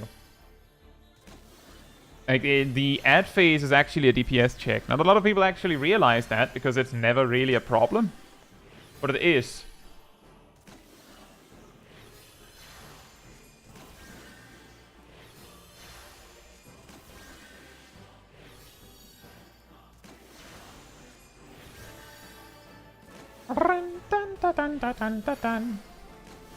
Lap.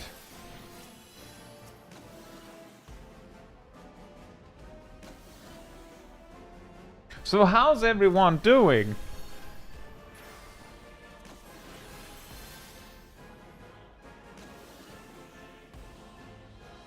Can I have this kind of luck when we're actually trying to kill her?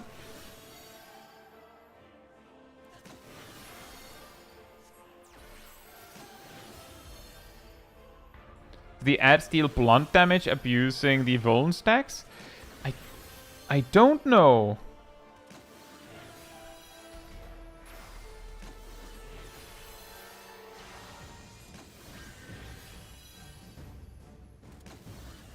Like, it seems like it's only the staff, yeah, that deals blunt damage, and her sword deals slashing damage. Which, does that mean that her... Does it mean that her... Is she poking Sip? I think she's poking him. She's literally there poking him for damage. That must do piercing damage. Don't the stacks only appear post that? No. They appear all throughout the fight, from the start to the end. Fight me! Are her Alto's ice aspected damage? That could be. Are you taking magic or physical damage from this Sip? Looks like magic damage.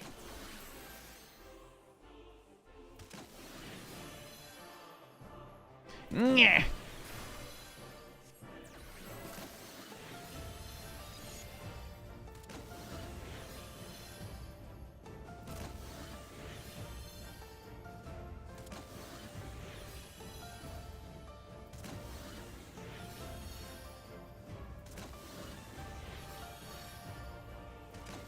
Right, I think we will wipe in time for Echo if we just let it slide now.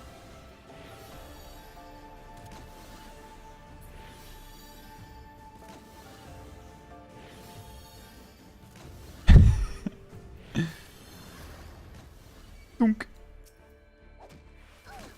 Ow. Ow. This is the dumbest way to prog. Dumb ways to prog. And I think we have to do this 4 more times to actually, like, fully max out on this. So just go. Go. Ike.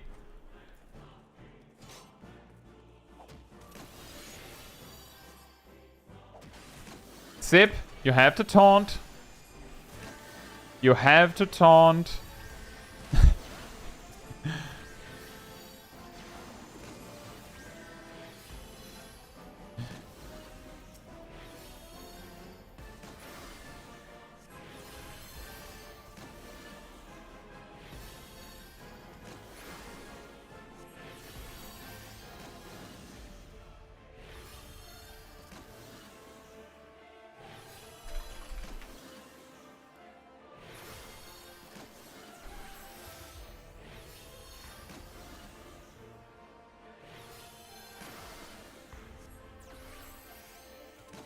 Okavi doing his best to heal. He's trying really hard. Look at that! Look at that! Look at that performance. Nya! Nya! Nya! Who will finish first? Sip and I getting our full echo boost, or Kylan doing mental roulette?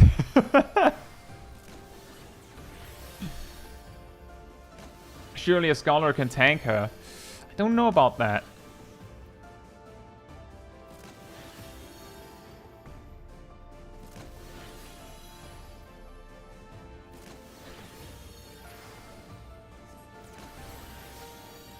It is, like, if we get full 25% echo, it might be possible that that I would be able to tank for a bit if needed. The problem is actually switching who's tanking in time if we actually wanted to do something like that.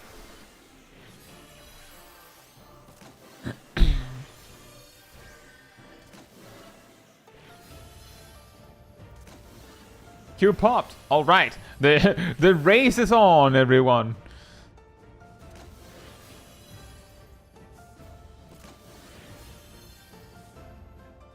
We pulled at 56.23. Yep.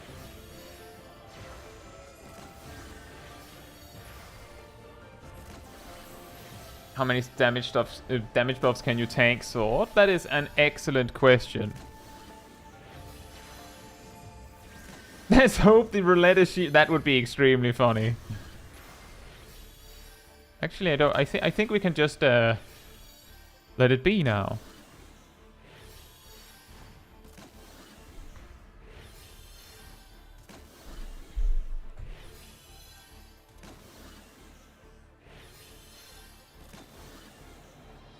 Yeah, if we can kill the ads, and like, that's actually the thing. That's going to be the saddest part about this. If we sit through grinding 25% echo, only to discover that we can't actually beat the ad phase, or even worse, we get full echo only for her to still just insta-kill us with the stack marker.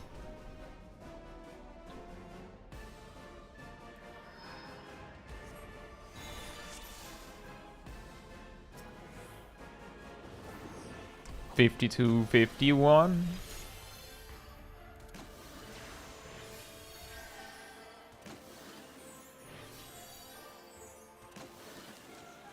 Hey Adam, hope you're doing well.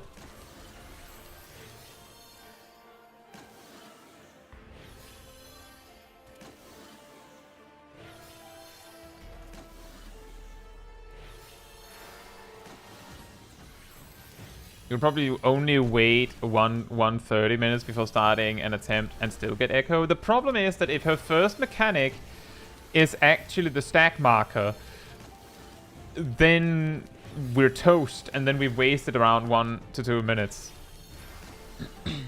Yeah, exactly, Sip, I agree. Isn't it incredible that they decided to add a paint red emote, and then it's actually paint pink? Isn't that wild? Looks like it takes about 49 seconds to kill both of you. Well, in that case... Believe says, have you checked how your characters will look on the benchmark? I have, yes. I have actually posted pictures on the Discord community server about it. They look great.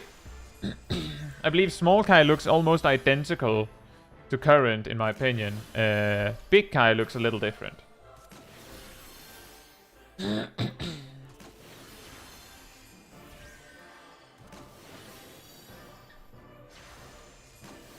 Yeah, we just barely did it, Leah. Well, just barely. How many stacks did she have of her damage buff? Was she up at 8? Or was it 7?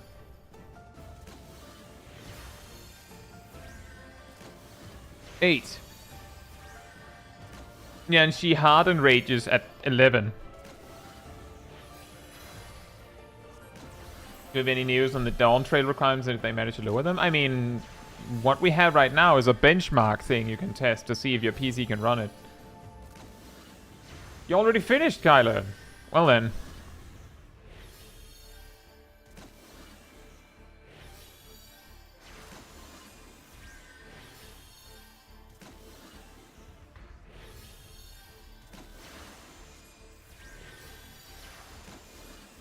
I think we can leave it here.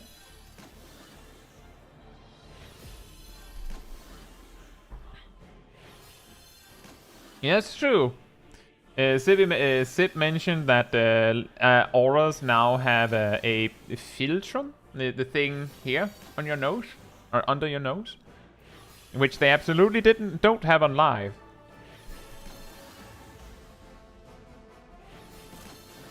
Yeah, in fairness, Leah, we actually beat it with 3 people and 10% echo.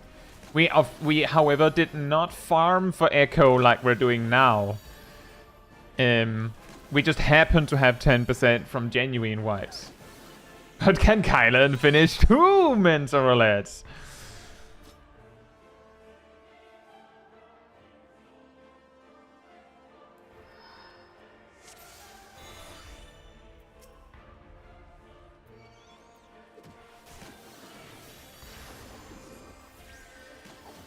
And see, that right there, if you don't know if you saw it, everyone, is the reason why I'm not super keen on tanking Shiva. She just opened by smacking me for half my HP with Echo. 49.31, thank you. So we should aim to slowly wipe it up at 47.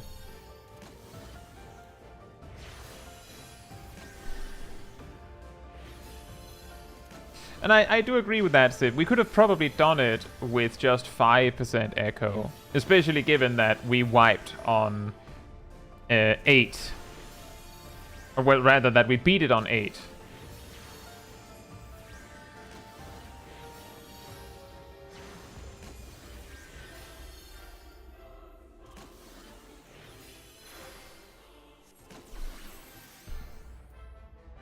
Yeah, the things that I've noticed on the benchmark thing for auras is specifically the scales, as others have mentioned. There's something with the eyes. It's like, it's not like hugely different. They're clearly higher quality, but they look like there's a difference between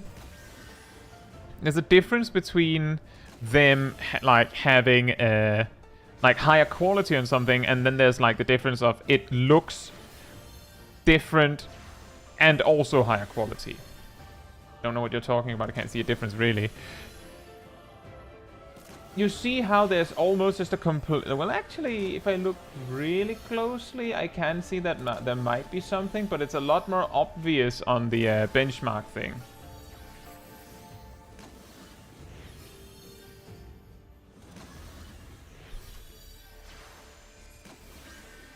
Thank you, Skeleton. Good luck, Kylan. There's also something just with the lips and mouth in general that looks slightly different.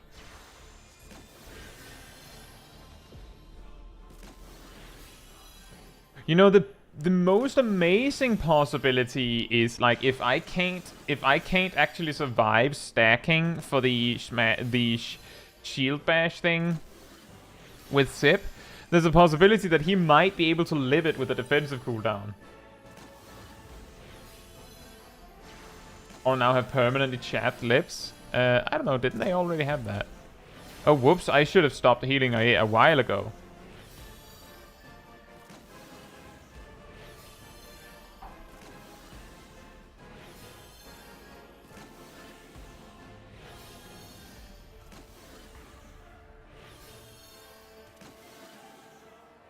Hey, Mia Clanger. The difference is that on the benchmark we can see that it appears that at least female aura have it slightly clearer. That it is like that it's slightly more visible. Whereas on live it's hardly there at all. Now this is content. Indeed. Ow. Ow. We just have to do it one more time. And then we have a farmed full echo, and then we can actually try and fight the boss.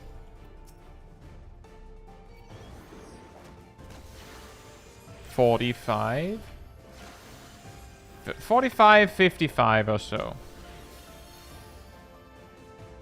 45, 57. This strat really needs some fancy name.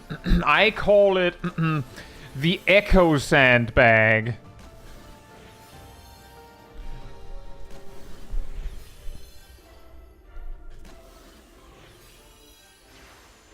You could even call it the Echo Bag.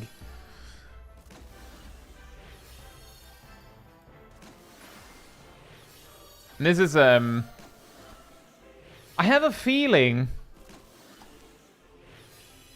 I'm not sure. I have a feeling that there is a key reason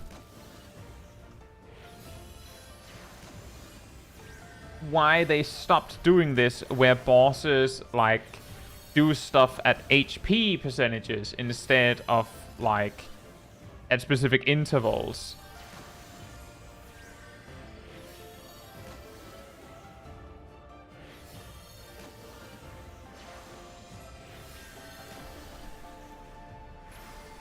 The guy can't do it at 0% echo, haha, back. Womp womp.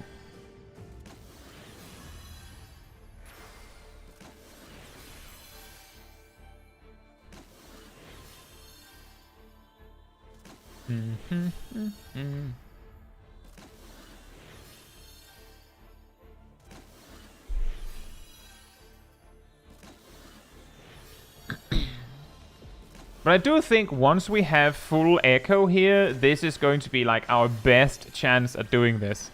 Sure, there is a possibility that maybe Gunbreaker would have been slightly better as the tank, but I don't know for sure. And I feel like there's the possibility that Camouflage might have been a bit better instead of Dark Mind. But I feel like it's like not the biggest massive mega difference, so I think the more important thing is that we're consistent. Yeah, also Aurora, that's also true, that would also help quite a lot. But let's try this. I have a feeling that it's not actually going to be Camouflage now Aurora missing that is going to be the deal breaker here.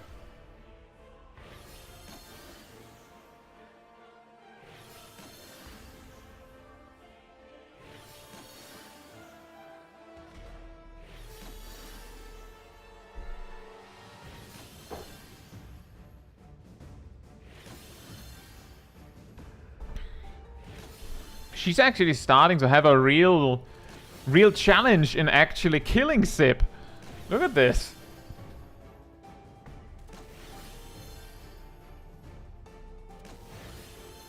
That's true, Aaron. Actually, at the very beginning, I kinda came to the conclusion that Paladin might be a bad idea, because I believe the bow phase is like guaranteed crits, and you can't block crits. So Paladin just right out the gate have a massive disadvantage. Shiva needs to work on her rotation. Yeah, I don't know why she decided. I don't use any mechanics. I don't use my GCDs unless you can get me under a certain health threshold. Now let's try for real. Let me do a ready check. We need some eggplant.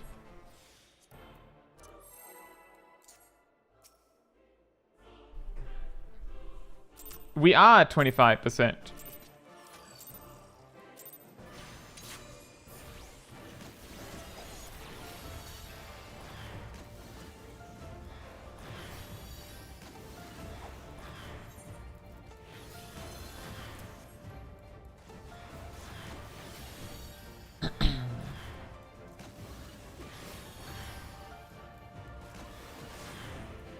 If you have a proper group, like a full group, then it doesn't matter what tanks or healers or DPS you have, as long as you have players.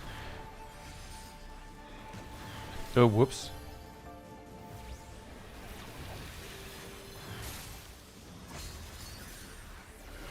Oh, right. she decided to that way, huh?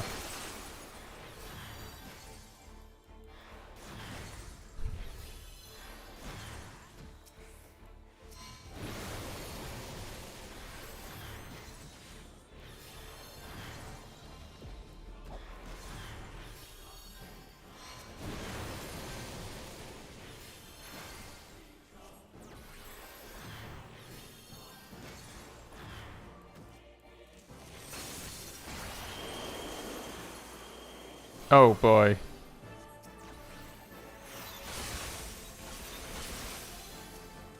That was what we call exceptionally lucky.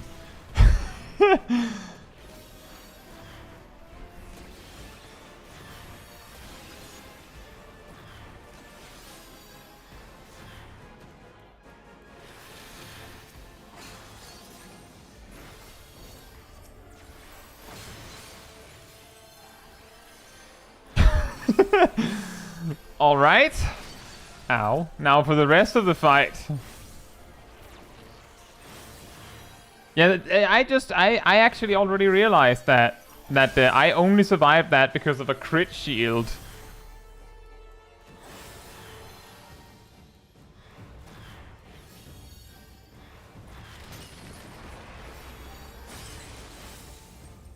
How did that get hit? I had a barrier, so I blocked the vulnerability stack.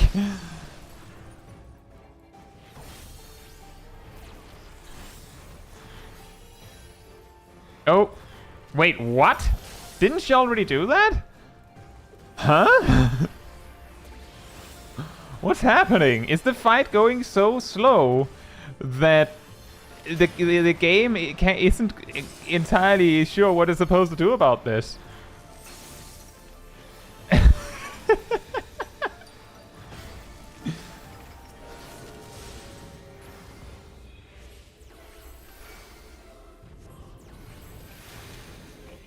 I don't think I'm going to get it.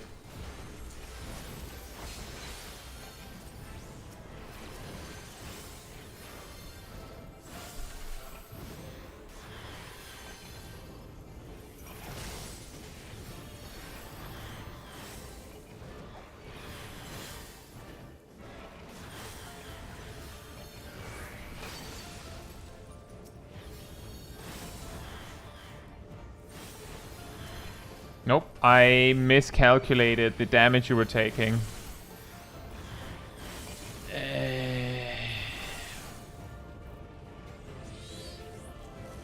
I actually did use the tincture right when the ads came about. Should we try again? I would like to see if we can at least get a try where we don't 30% there's 30% then. Nope. Nope. Oh, I have a double block here. 25. It stops at 25.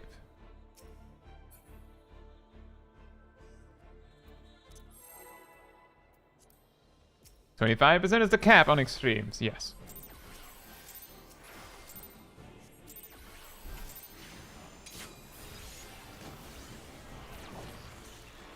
Yeah, I want a try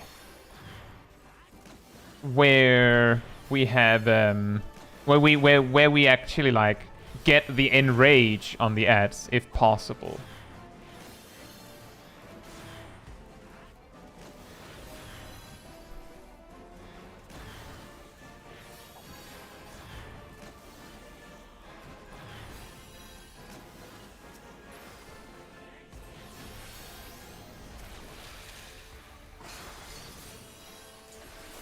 Sip. Well, that's technically also a way to do it.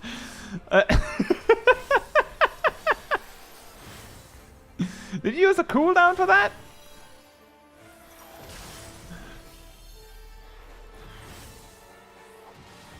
That was with no cooldowns, just a barrier from me. Okay.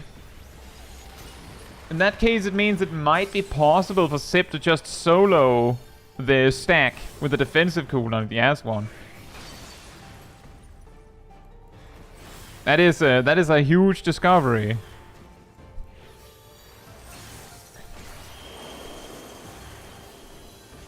It does look like you're right on that, Cole, by the way, that it's clockwise.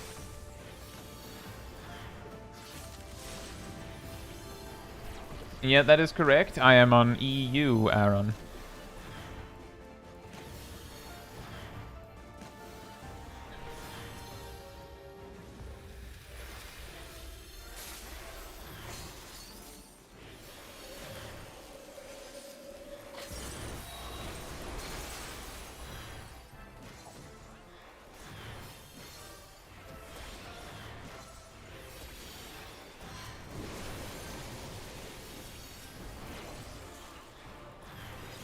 Oh boy, oh boy. It takes so long to just reach the part we want to see.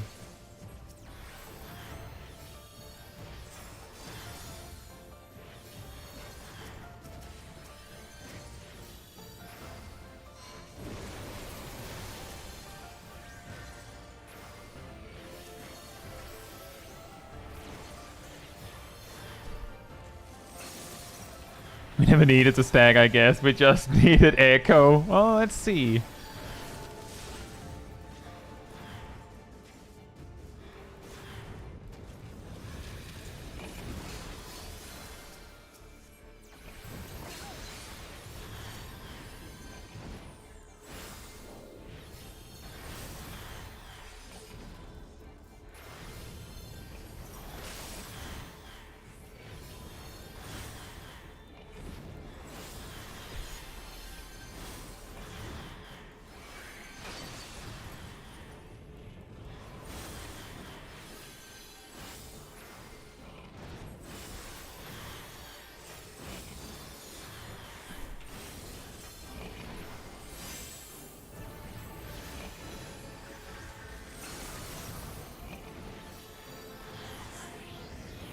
Well, I think we have our answer.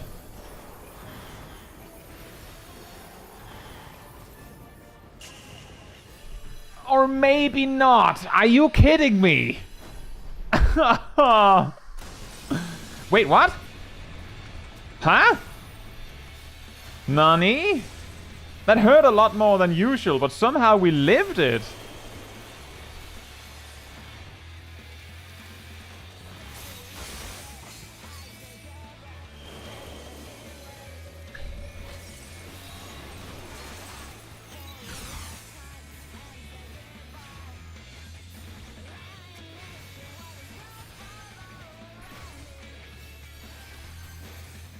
This is the part where it's going to hurt real bad.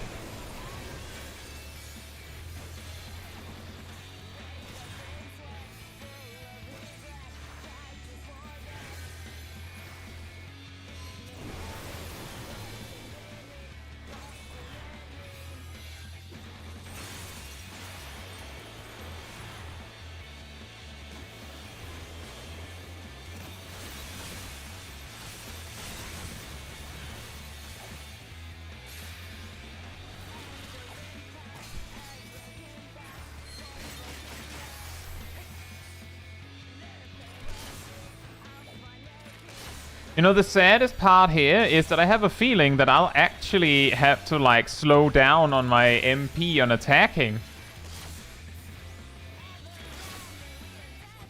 to make it last.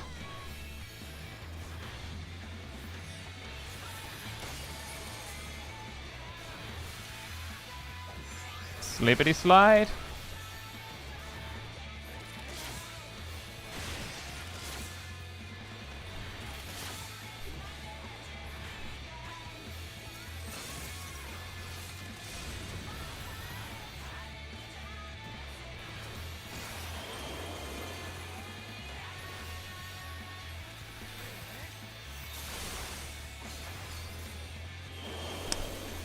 Okay. She's mixing it up now. That is what we call Square Enix RNG.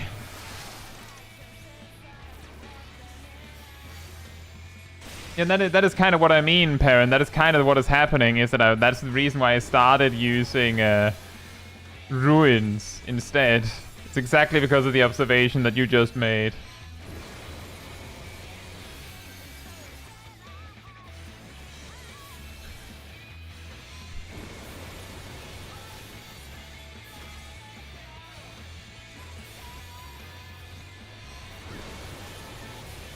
Oh, she's suddenly doing way less damage because the stacks ran out.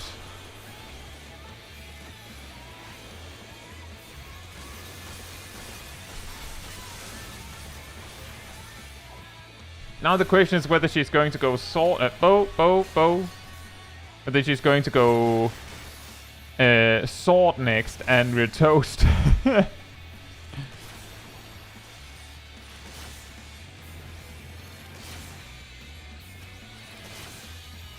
Pot on cooldown, that is a good point.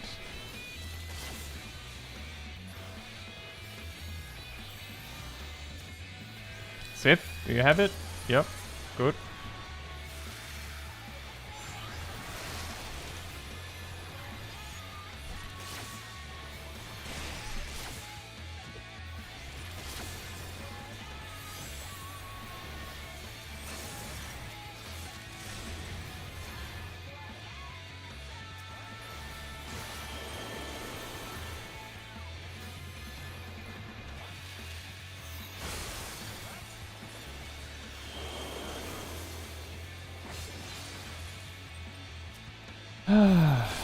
That is a wipe. What were you doing, Sib?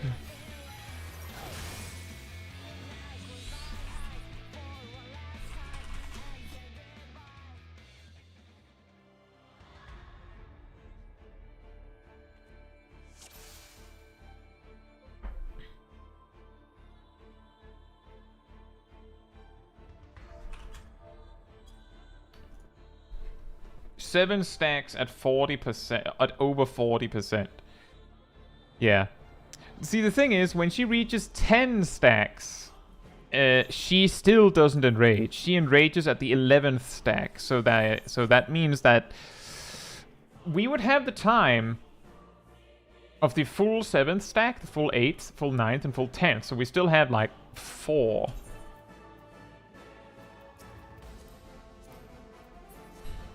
Tip says I'm out of tinctures, I can't trade. Well, we'll have to do it like this, because I don't want to go and do 20 minutes of echo farming again. So let's try like this.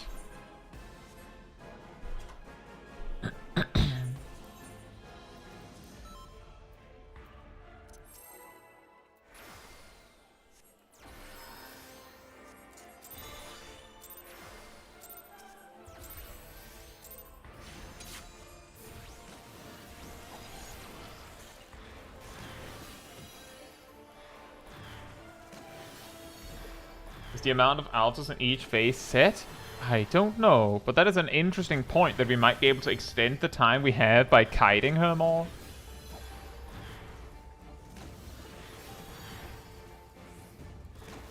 The question is whether that would actually give us more time though, Cole, because you have to remember that the people who are like actually dealing damage to her also have to chase her across the entire arena.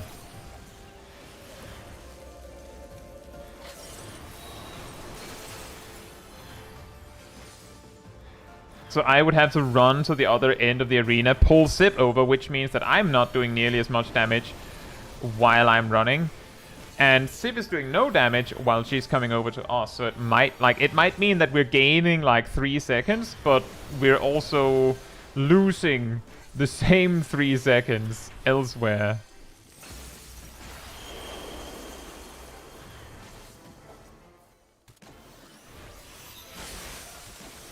But it's a good idea. By the way, Sip, there could be a benefit into stockpiling MP to burst harder when the ads are there.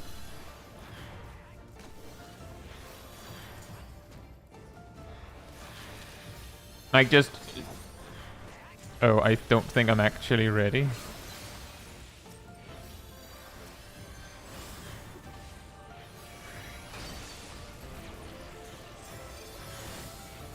But that way you could do slightly more damage when the ads come.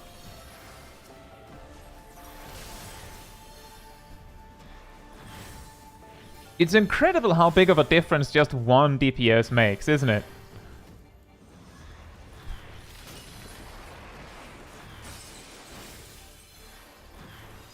This is just like, if you ever hear people say that it's only tanks and healers that matter, DPS are just there for show. You just show them this stream.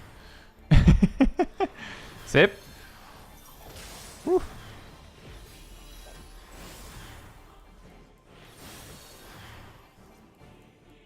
Exactly, one extra DPS is an enormous amount of damage. Basically, partly because, well, me as a healer, I'm spending a lot of time healing Zip directly because of the sheer amount of damage he's taking. And Zip is a tank. This is also minimum ice melt, no echo. No, this is just synced. This is just synced.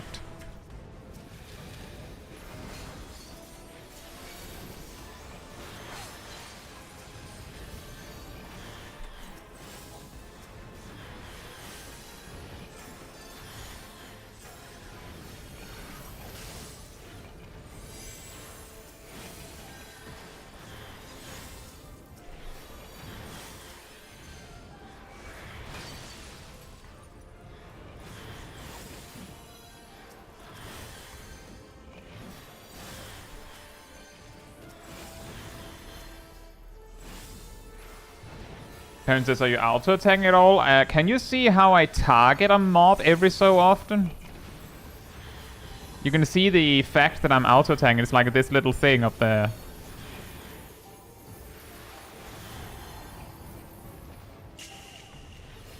So close. 0.1% HP.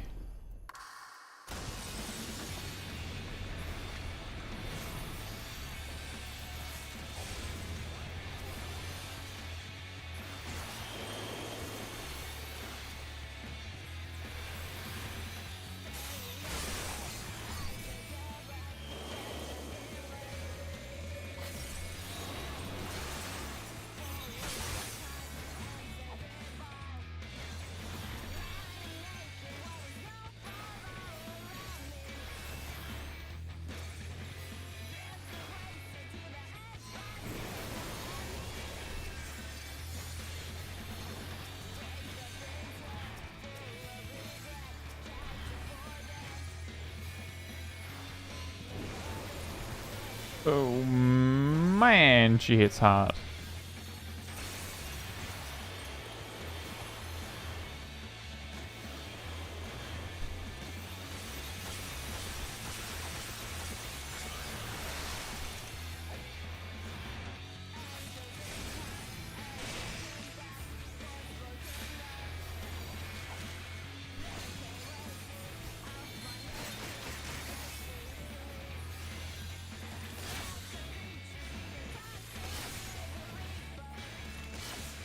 This is weirdly the relaxing part.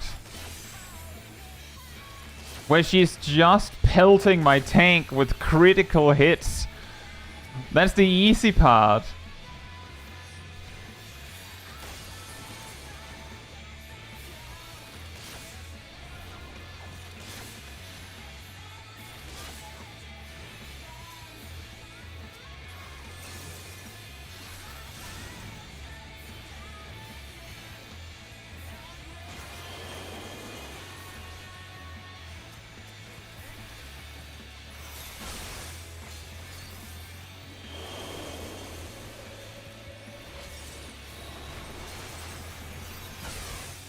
Okay, just have to hold on for a few hits.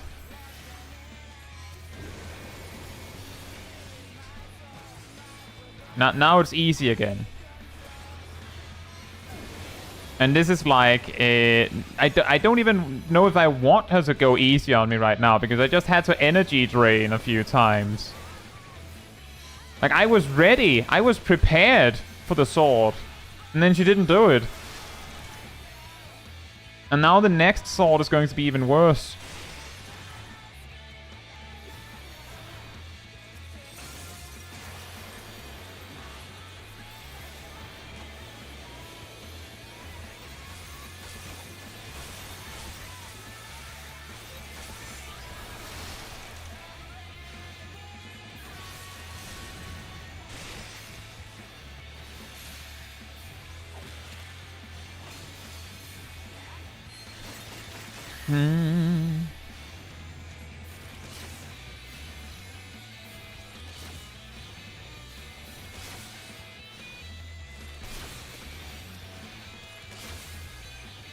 Have Sip Living Dead the next sword? That is a good idea. Can you do that, Sip?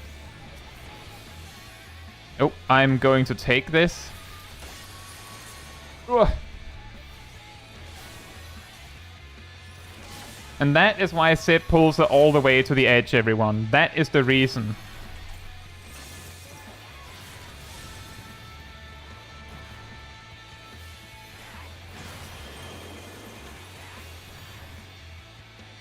Okay, Living Dead is what you're going to do. What?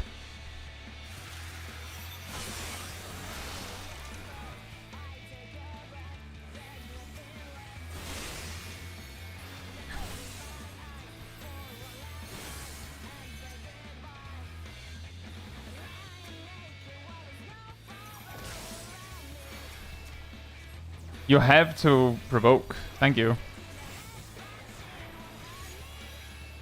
Apparently it goes through invuln. I didn't know that.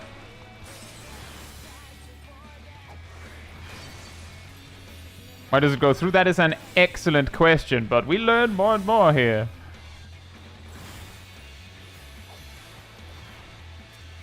So the good news, if they're even good news, is that Sip's stacks reset. So he's taking a little bit less damage. The bad news is that he has weakness and bow. And we're even further behind on damage. It's not a lot of living, it's a lot of death, yeah.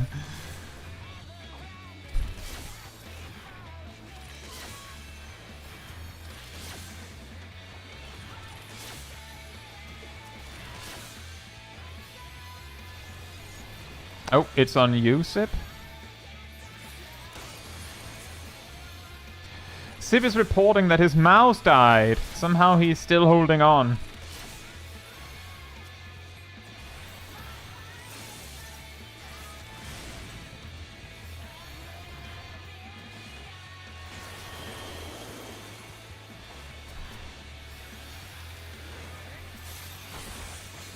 Oh, whoops, it's actually staff.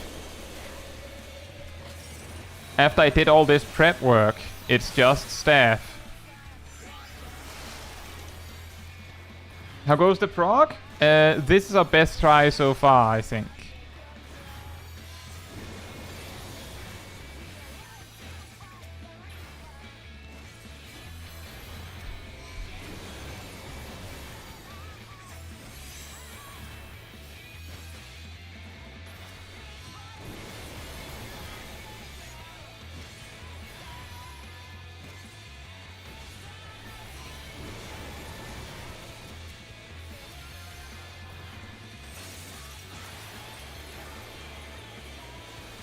That is mean.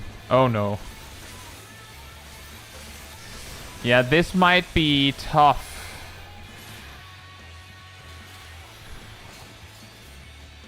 At least you have the Vuln stacks during a bow phase, and I'm pretty sure she gets the final damage stack after this, so there won't be any chance for her to spend her valuable... Oh, wait. Nope, there it is.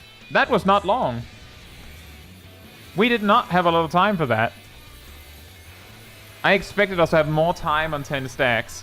How much percent was that? Was that 30? Blep. 6 nines, by the way.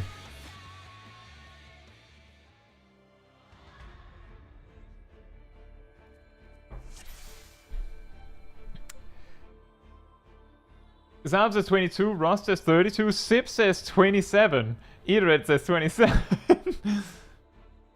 Colt says, I think this is winnable. Are you sure? Did you see that how much damage we were lacking? I don't think 2 tinctures is going to make us do approximately 33% more damage.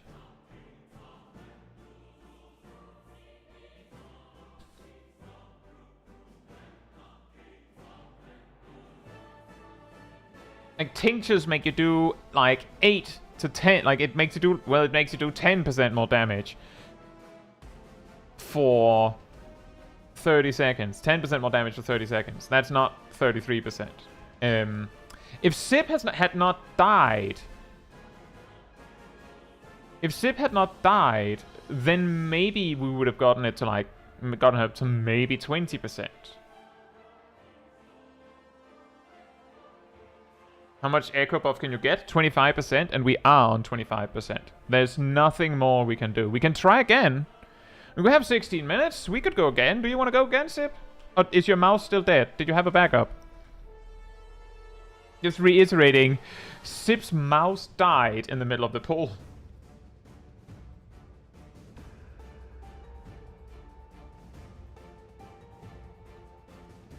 We can try, like, we can try a bit more. Just, like, we have the time. We have, like, time for, like, 1 or 2 more tries. So we might as well do it. We spent 20 minutes setting up the echo buff. We might as well spend it, right?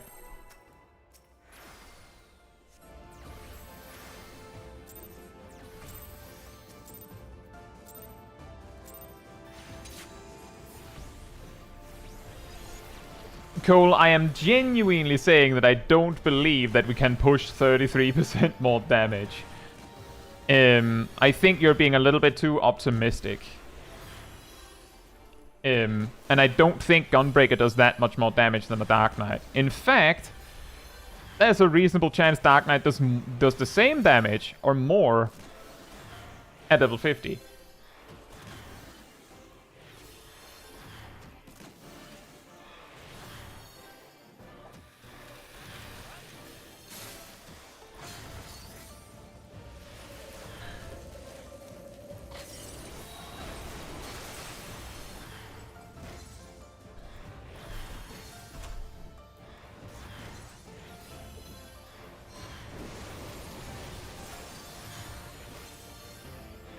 Am I not going with Summoner and Dark Knight?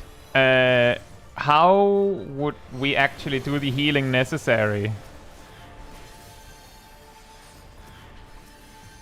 Like, the Dark Knight actually needs a lot of healing.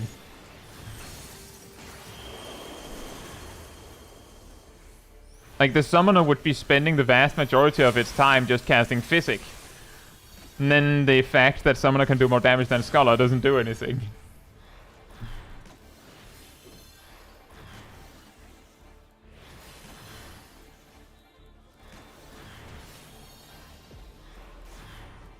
Red Mage wouldn't have a heal. Oh. Right. I had a feeling that I could make it without a crit.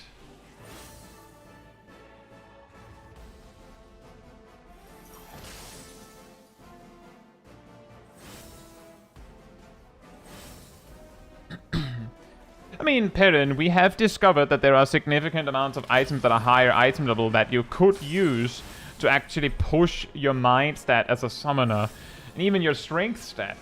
The question is whether that would matter, I suppose.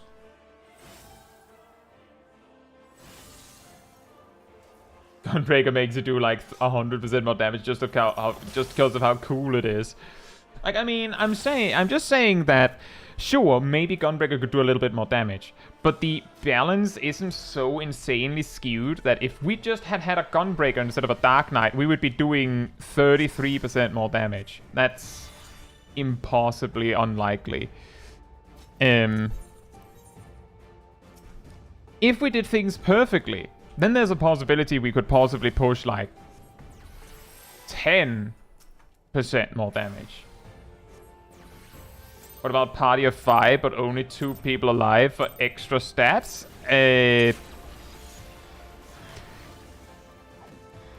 I feel like at that point we're just cheating and making it weird.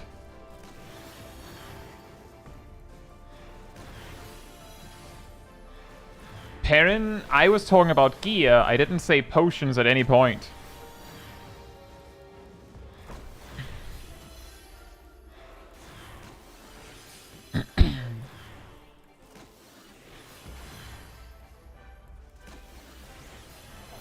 Welcome to the home of Final Fantasy XIV Mythbusters.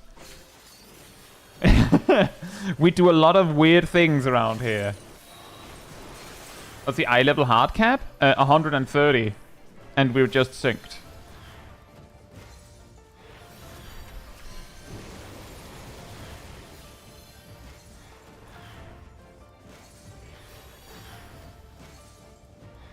Yeah, no worries, Perrin. It is a little weird. We have specifically some people that have, in this community, have tested these kinds of shenanigans to see how much damage or so how much healing you can do with a mage that isn't supposed to do a lot of physical damage and things like that. That's how I know these things. I believe Gazel is one of our prominent strength black mages and mind summoners. Wouldn't it let you use the eye...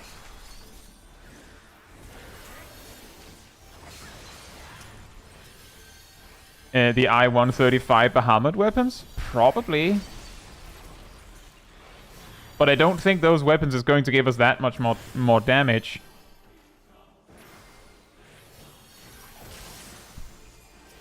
But it probably would, yes. Do you think double tank would change anything? Then we would be missing the healing output needed.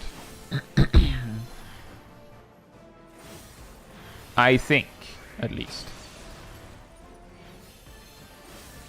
Because none of the tanks had, like, the closest you'd get is, like, maybe if they go double gunbreaker, then you have Aurora to use, I guess.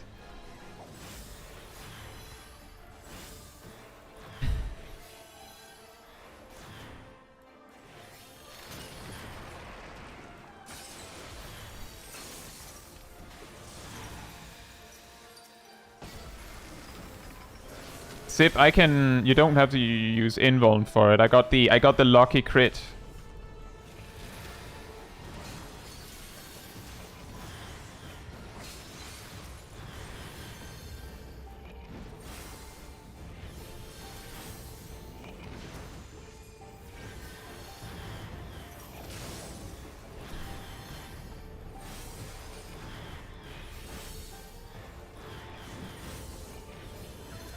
Now, a different story is whether you would need all your big cooldowns just to survive this.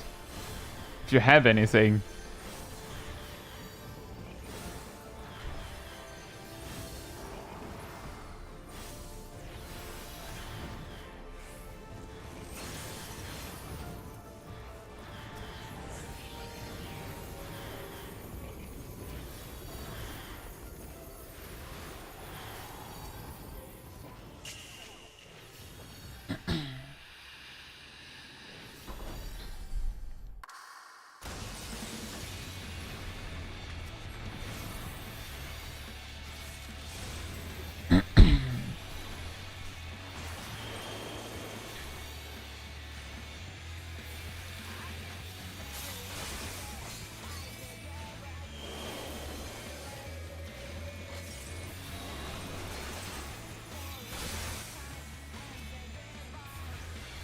Sorry.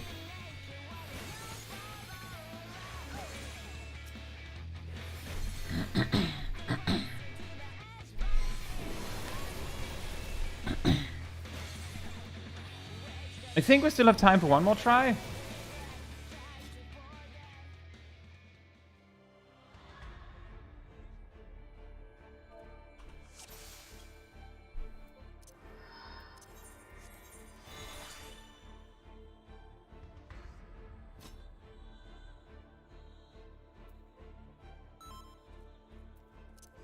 You and me both, Sip. It's just, it's too much where we have to, like, be exactly on the money every time.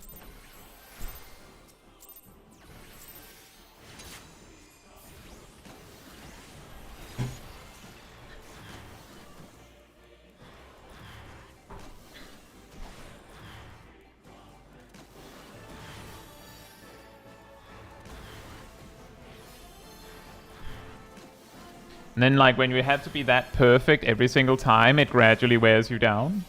But it's fine. I think this is the last proper try we have. And I think this is also pretty... I think this is a pretty genuine We tried.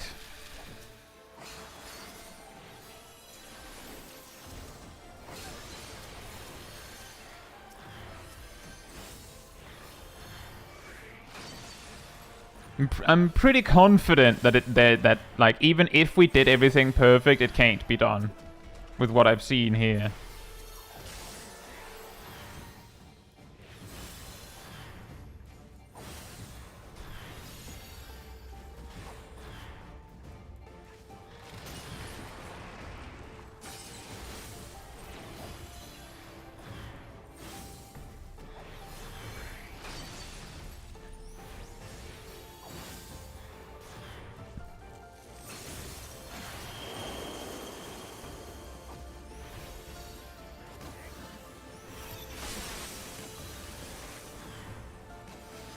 What if every attack and heal was a crit? Hey, you know what? If we had a try where 100% of our attacks were crits, then we would actually be able to do 33% more damage.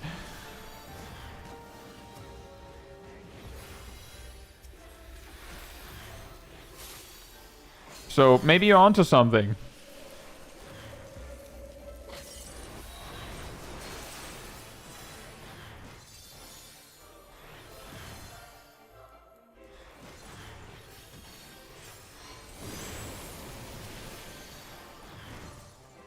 Let's calculate that probability. Yeah, it probably approaches 0.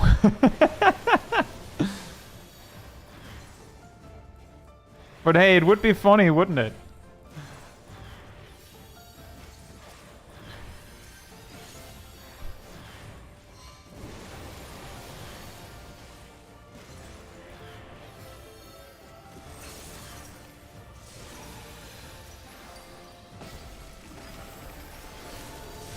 Oh, I got the lucky crit again. I can take it with you, Sip.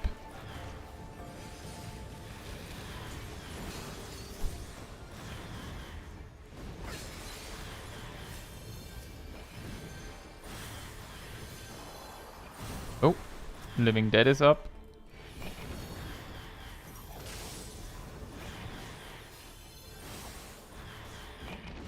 Oh my god. Well, that is how unlucky it can be. I should have healed. I should have healed there. I was really hoping it would work. We don't have enough. We don't have enough time to actually beat the ad phase. Well, we tried really hard, I think. I feel like we did exhaust most of the options. What was our best try? Was 27% where Sip died throughout, I believe, and then had to like get weakness. Had weakness. I believe he also was missing a tincture. The tincture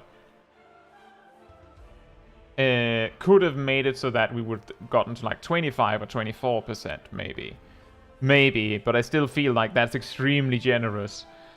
If Sip had not died, maybe we'd have gotten to like 20 or 19 or 18%. A key thing is that there's more to it than what if Sip didn't die? Because if Sip hadn't died in that moment, then Sip would have had all of the debuff stacks and the auto attacks from the boss would have hit way harder, which means that whatever damage I was doing as a benefit from Sip losing his stacks in the death might have just been lost, like just disappeared straight into the black hole known as Sip takes more damage now instead.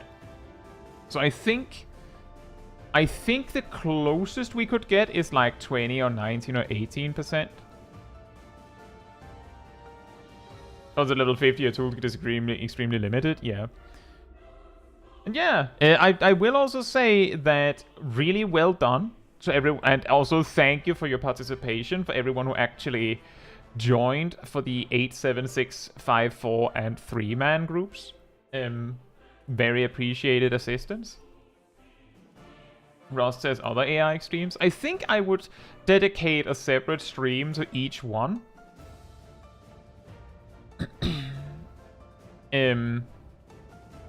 So that we're not, like, rushing through or something because it's getting late or something like that.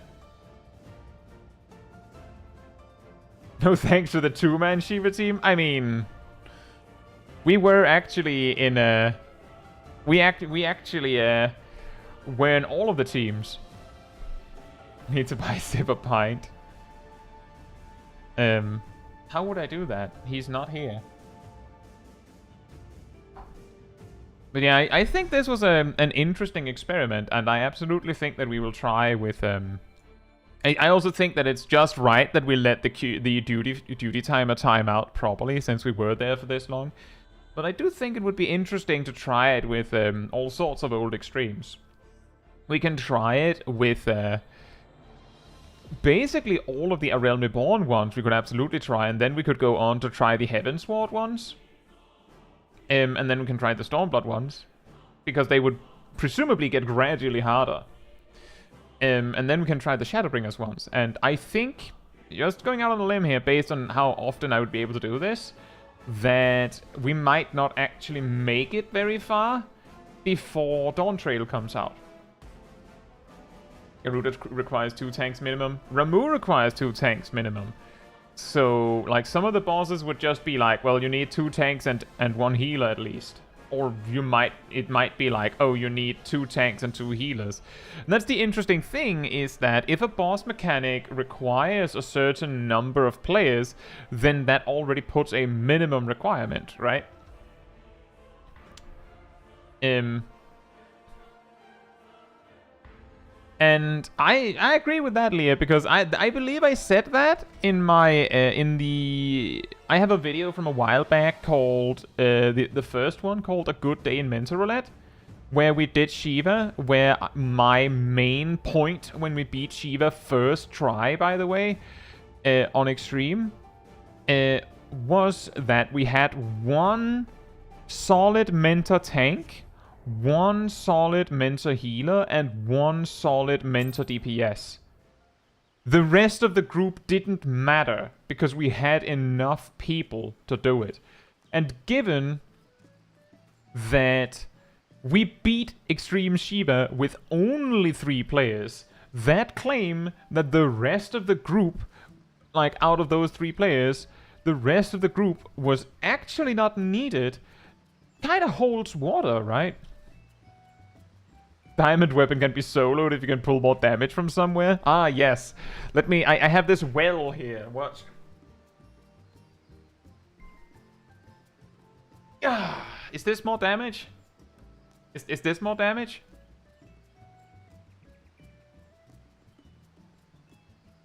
Is this... I think maybe this... By the way, did you see, everyone? Did you see in the benchmark video? Right at the end, where it's like, it gives you like the score, where it says like standard or very high, extremely high or low or whatever. There's a floating manatee in the foreground somewhere. There's a floating manatee minion in the foreground.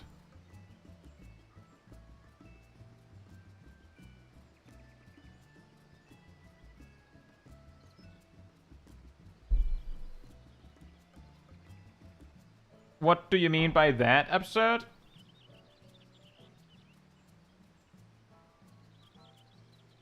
We just kind of demonstrated that you can't do it with 2 players, so how would you do it with 1?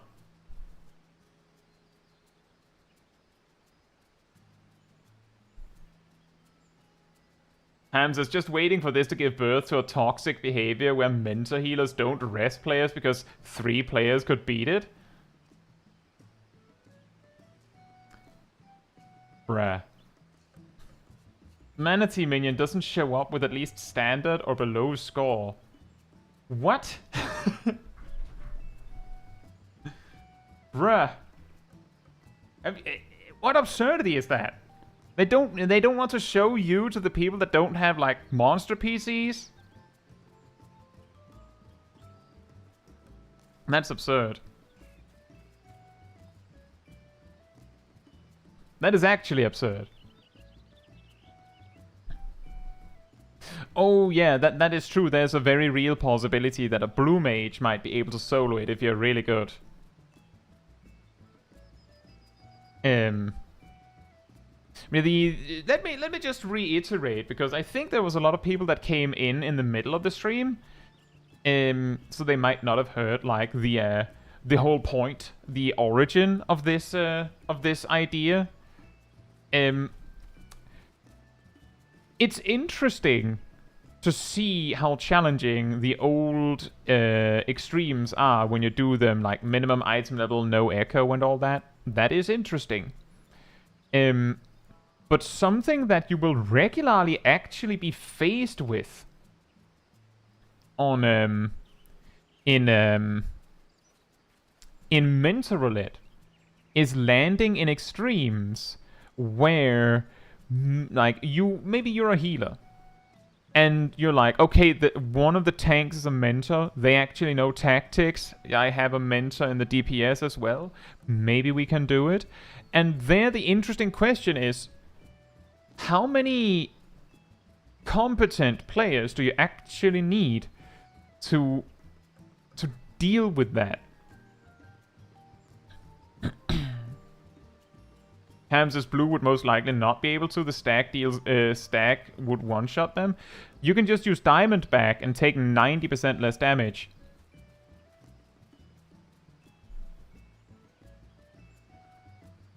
Two blue mages might be able to, yeah. It is possible one can. You also have to remember, if one blue mage is in alone, then they get basic instincts, which doubles their damage and removes the damage loss from using Mighty Guard. I believe it also doubles their healing. If you're using, like, your healing and damage. It's unique damage, that does not matter.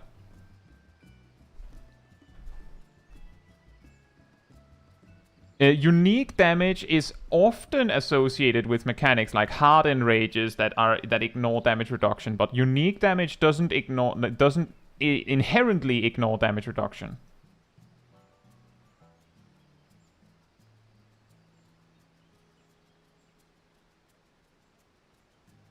Ham, I think I would have to check that later.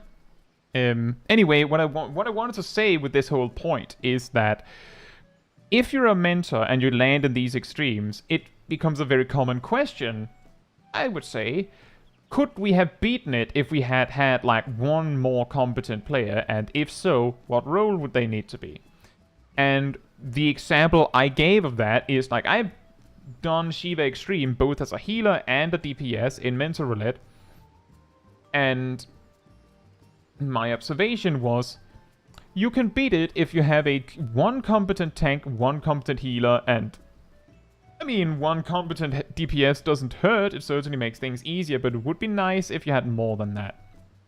And given that we have demonstrated today, and for those that came in later, we beat Shiva Extreme with one tank, one healer, and 6 DPS, one healer, one tank, 5 DPS, one healer, one tank, 4 DPS, one tank, one healer, 3 DPS, one tank, one healer, 2 DPS, one tank, one healer, and 1 DPS.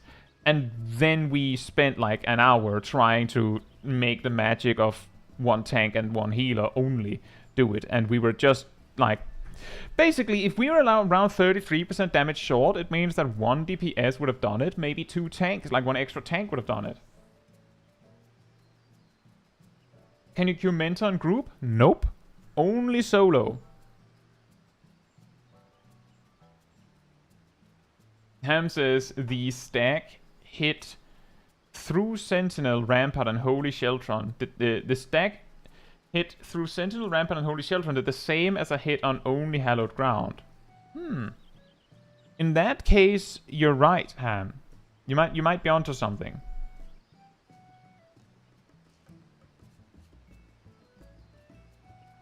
That is also possible, Adam. If you had a tank and like 2 scholars, then the Kabis would actually heal so much that that you might no longer need to like manually heal the tank every so often with an Atlo or a Physic just to like maintain through the auto attacks.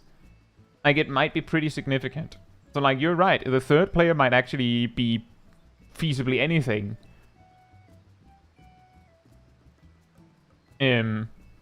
Castan says, I always get dungeons in Mental Roulette and I'm withering. That was actually something that I would like to say, is that I've done a lot of Mental Roulettes at this point. Well, I've done 100, right? I've done exactly 100 in total.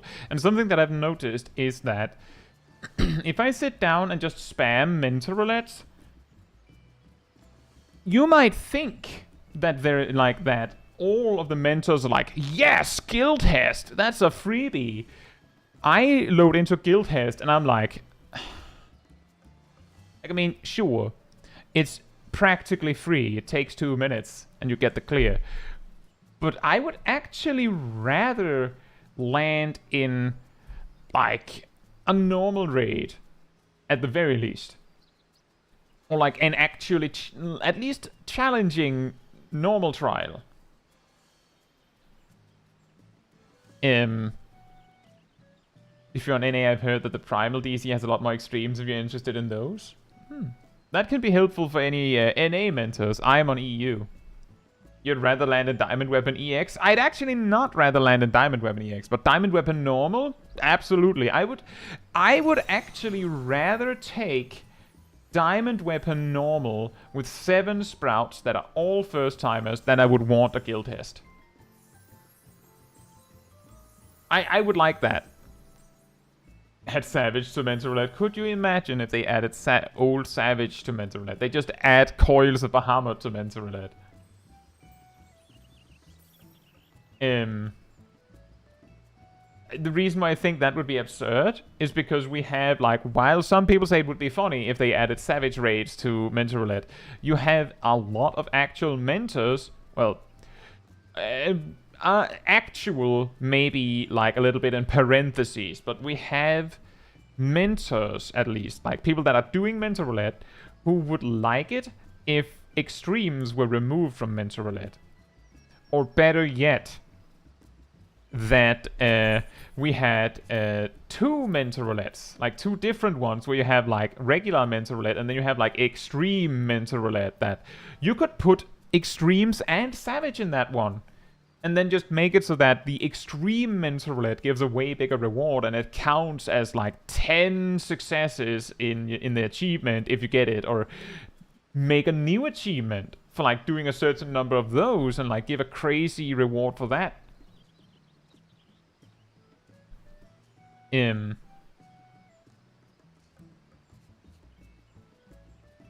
Kylan says, I've done 193 Mental Roulettes so far, and I've seen a big increase in extremes ever since Xbox joined in.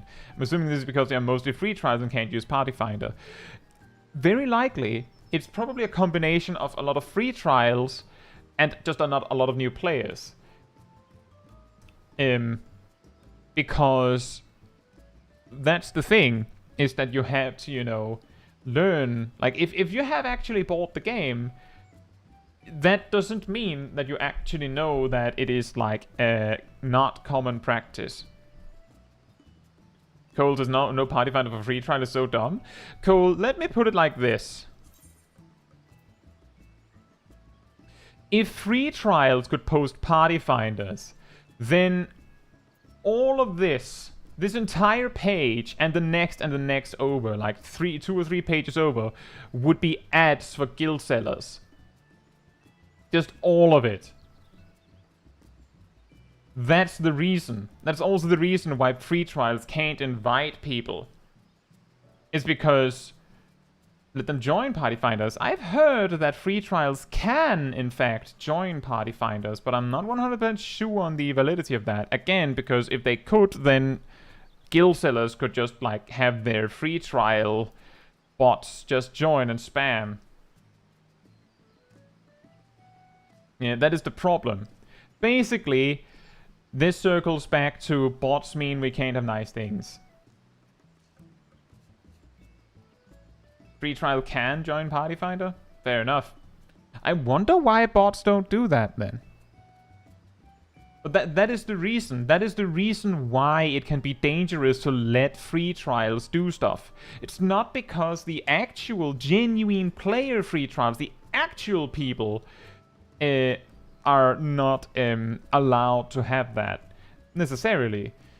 Maybe it is, but I can certainly see a danger in letting free trials have these kinds of social things to be like make their own groups, specifically because they can be misused.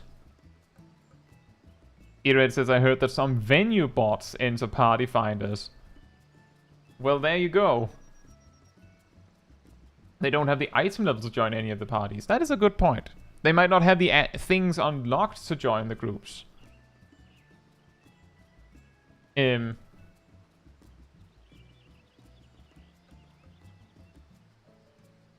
yeah, that is the that's the thing. And if you're on free trial, and you want to do Shiva Extreme, your options are queue for it, and I hope it pops. Go into Party Finder and see if anyone else is running it. Synced in case you want it synced. Or go into a main city and just ask if there's anyone that could maybe make a group for you or something. Which is problematic.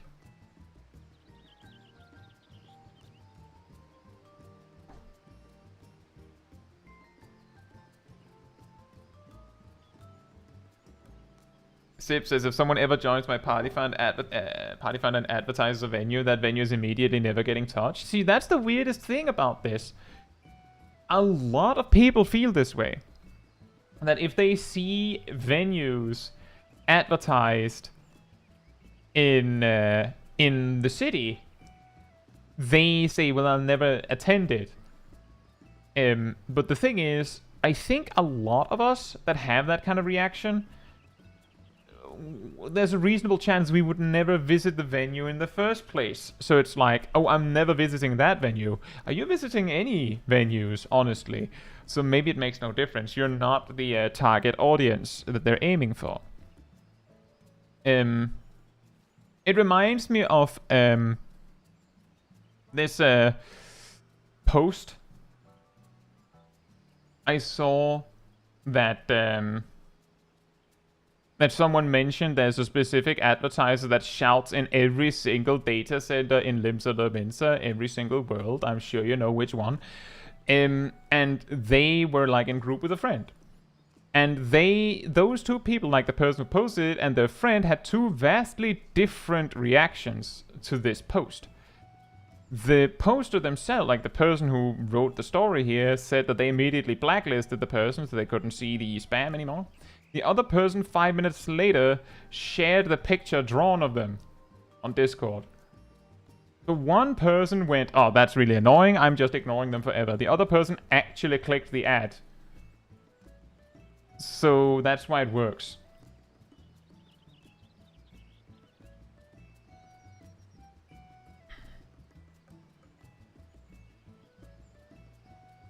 Stonium says you can't have people make parties for you for 8-person duties unless that person wants to join that duty as well. That's true. The only way you would be able to do it would be to like start a party finder, and then once a few people have joined, you would have to convince one of them to pick up the torch so that the original poster can leave, which is quite weird.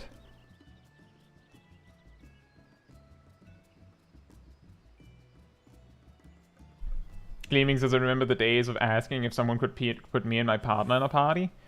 I've had people do that as well. Like, Sprouts walk up to me and be like, can you, like, make a party with us? And I always, like, if I'm not in a party for some particular reason where I can't help them, I will do it. Like, that is, like, a really, like, that is a very polite way to, like, fix the problem that, that they can't make their own groups.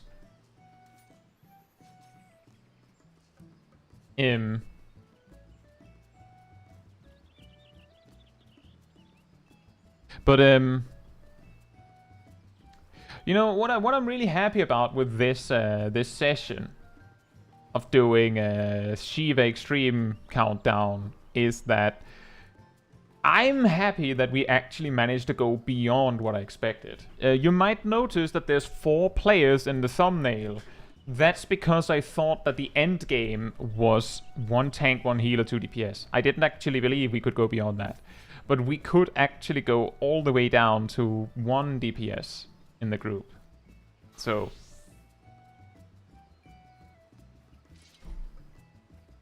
I imagine most people had expected 4.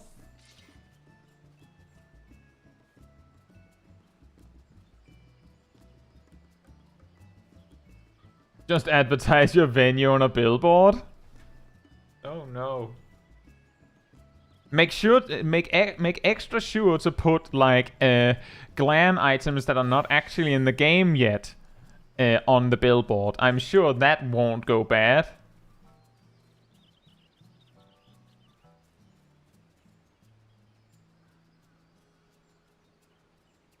I'm sure that can't possibly cause any problems. And that's also true, Warcraft Traveler. The thing is, I was certain that we would be able to do it with 4, potentially, without even trying. Like, I was confident before we even started that we could probably do it with 4. Probably.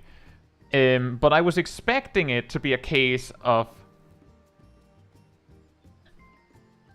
in the case of doing it with like I was expecting like 4 people, we might have to get some echo to beat it, but when we beat it first try with 7 and first try with 6 and first try with 5 and first try with 4, then it made perfect sense we could do it with 3. And I would also say I believe we both of the times we wiped on 3 was like more like figuring out the limitations and making small mistakes.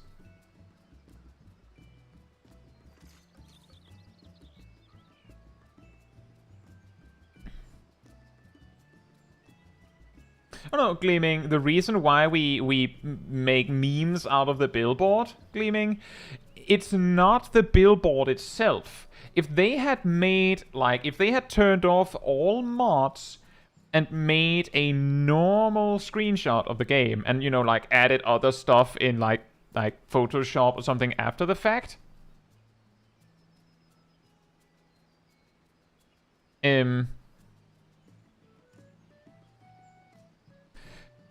then people might have been like, that's a little strange, but go for it. The reason, I believe, the reason why a lot of people clowned on them was specifically because they had modded things and they specifically had items that were data mined. Like, they were not actually in the game yet.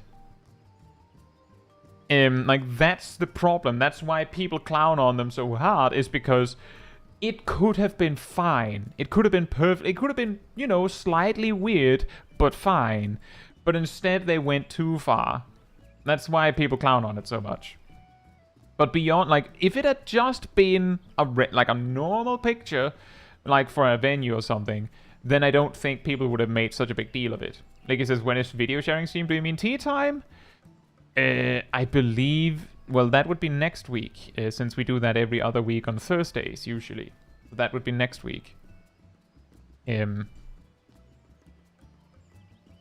I'm also reasonably certain that a lot of people that are regular viewers of Tea Time and such would argue that it hardly qualifies as video sharing stream, given how much time I spend on the stream not actually viewing the clips. But I do try, as we did last time, a few days ago. The new way we're doing the tea time is that I find a path to walk, as you saw in the April Fool's stream where we walked a really long time. Once we reach the destination, wherever that is, I view clips. That's the plan. I view clips for the rest of the stream. But we talk about stuff for the rest. Kai does like 2 clips and talks for 4. I think last time, didn't we watch 4 or 5 clips again? When is the stream where we review Kai's clip reviewing time? So like a stream when we watch my stream VOD and then comment on my reviews?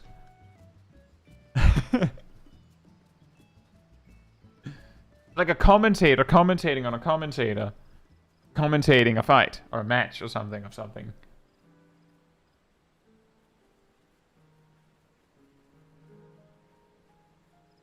Old stream, rewatch stream. Yeah, the reason why we do that, Gleaming, is simply because, like...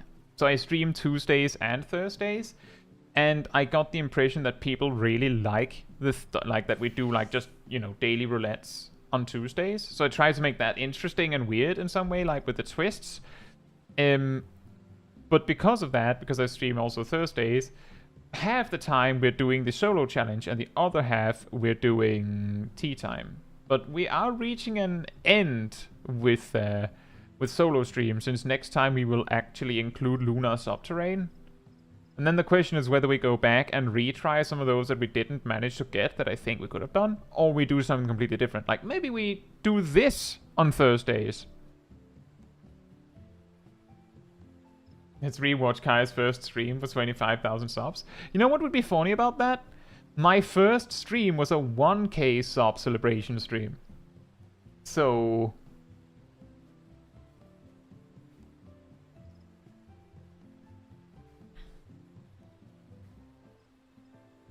That's my stream I do in secret every Friday.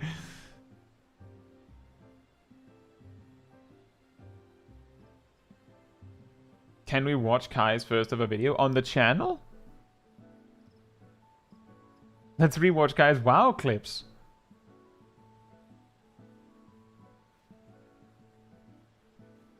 Did you do AR, hard, or normal trials for the solo challenge? I did not. For the most part, we didn't do them because a lot of that we did them on. We did normal trials actually. We did Ifrit and Titan and Garuda on normal. Ifrit was possible with Gunbreaker, I believe. I think it was. I can't remember for sure. I believe we also tried with Dancer or something weird like that. Titan was only possible synced with a blue mage. And every time I bring it up, there's someone in chat going, "Hey, but Wrath did it with Ninja," and nope, he didn't. He did it unsynced at like level 45 with Ninja. Garuda, Scholar can solo. He also did Ravana with blue mage and Thordan with blue mage. Oh yeah. That is true. I believe the reason why we kind of phased that out was simply because I guess I thought it was more interesting to see what things a regular job could do, because it felt like every time Blue Mage could do something, there would be like the experience of a lot of people going, well, obviously Blue Mage can do it. Which makes it a little less entertaining, I suppose. Sometimes it was funny to see if a Blue Mage could do something when a regular job specifically couldn't when we tried. But yeah.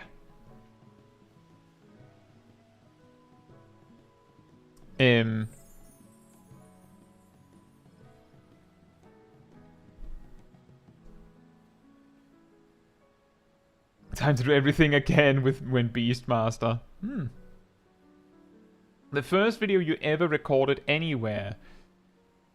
That would be insanely boring. I believe that's a Line Rider video with it recorded with unregistered Hypercam 2 with no sound.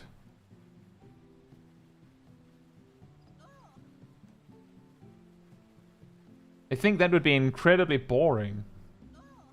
I want to see.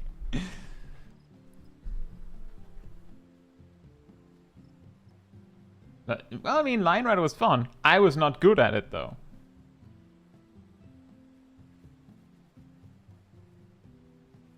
Casten says, unrelated, can I ask something that I have been wondering? In the Tower Paradigm's Breach, does duo boss Xunzi and Mengzi say a different line if the first one dies last? Ooh, I don't know. I haven't actually noticed that they say a line.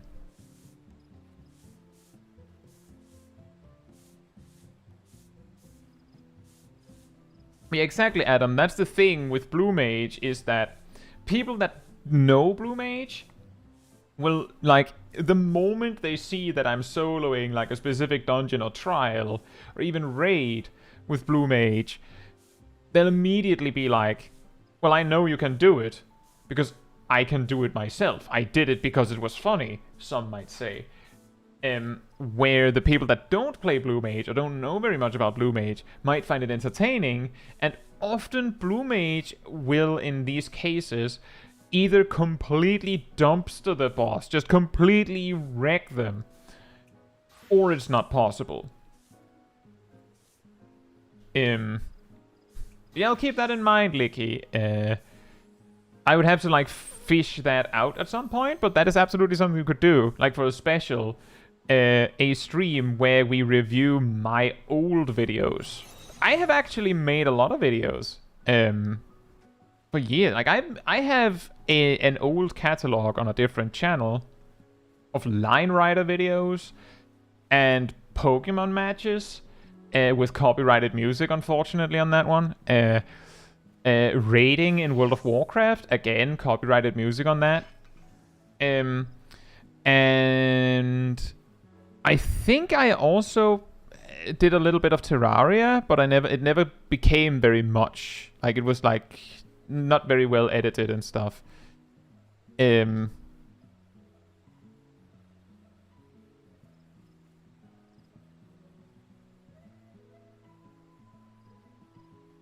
Terraria with viewers when that would be chaotic. I have seen others where they've done like Factorio with viewers, where there's just a swarm of people just making chaos. That could also be funny. I mean, it says my clip for next week has music, but it's not copyrighted. I would have to check it and then see what I think on that. In the worst case, Emir, that doesn't mean I won't view it. It means like if I decide that I don't feel safe about it, I will just mute it. But we will still view the clip, so you don't have to worry about that. Yeah, Caetsu, I think one of them says, "Did you have fun?" So I have been thinking if the other one has a different dialogue.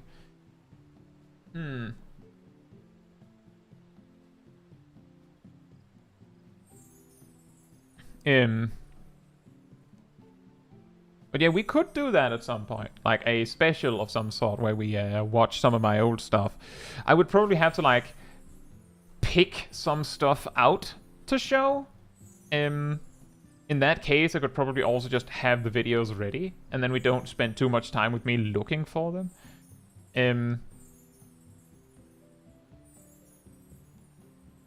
And then we can view those. That could be fun. I haven't considered that because I don't think that my old videos are entertaining enough for that to be interesting. But I can say, if anyone's curious, like if anyone might be interested in that, is that recently we had a talk about, I think it was last stream actually, where I had a long talk about Thok, Thok, from Siege of Orgrimmar, where I basically detailed the fight from almost start to finish. Yeah, I have that on record, like in a video, so I could just show you that, like as an example of like I have it somewhere, but I have to find it.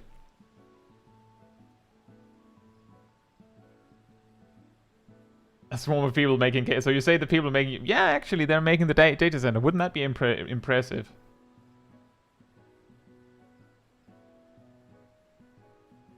That is insane, Cyanide. I don't think I've gotten the second one of those more than once, ever. No, Emir, I said Thok.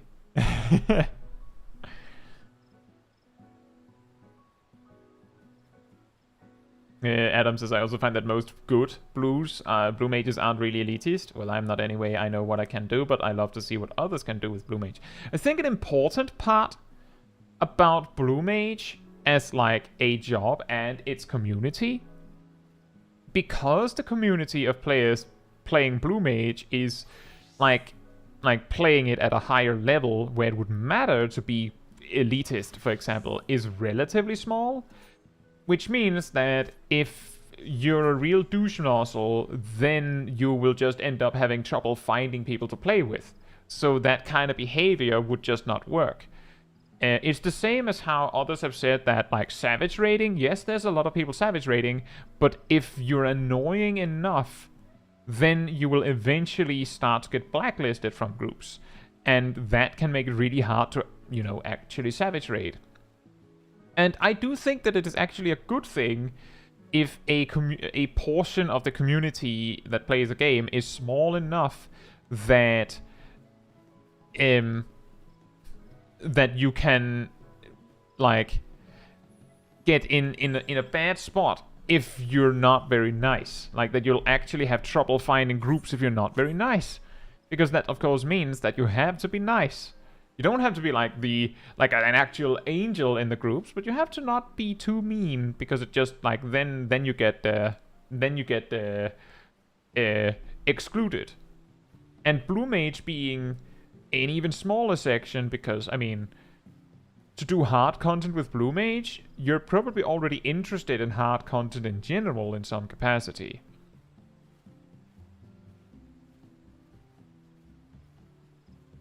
Yeah, I'll keep that in mind, Licky, that it could be fun.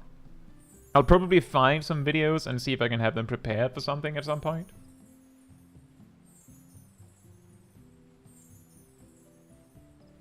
Consequences for their actions? Indeed. They can fix it real quick. They just have to buy a name change. Or would that work? Here's a fun fact. The link to your... Well, I guess with the privacy changes they're adding, it might not be possible anymore. But as it stands right now, if you buy a name change in Final Fantasy XIV, that doesn't change the ID of your lodestone page, which means that if someone actually bookmarked your character on the lodestone, they can see that you changed your name, or your race, or your character's gender, but they can still find you.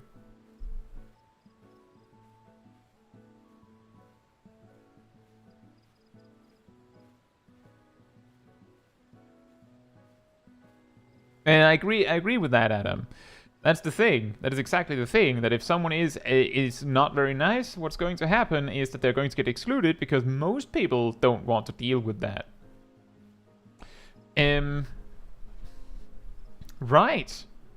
Well, I think we did well. Well. I'll note the thing about the viewing old videos, and for those that go, but can we also watch the oldest video on the channel? Remember that if you go to the channel, I believe you can sort it by oldest. I believe the first video you'll find is a video on how the GZD and OGZD works. And one of the videos that comes shortly after is my first Paladin guide. You might find that entertaining. With that said, I think this was an astounding success, so I'm probably going to do this more.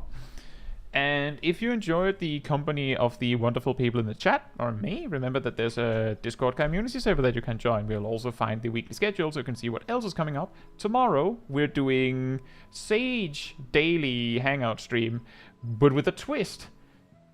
Which, of course, means, like we did last time, I might have to figure out how to actually heal one-handed, or worst of the worst, heal with no UI. We also have an announcement room where you will see links to new videos or streams when they come out.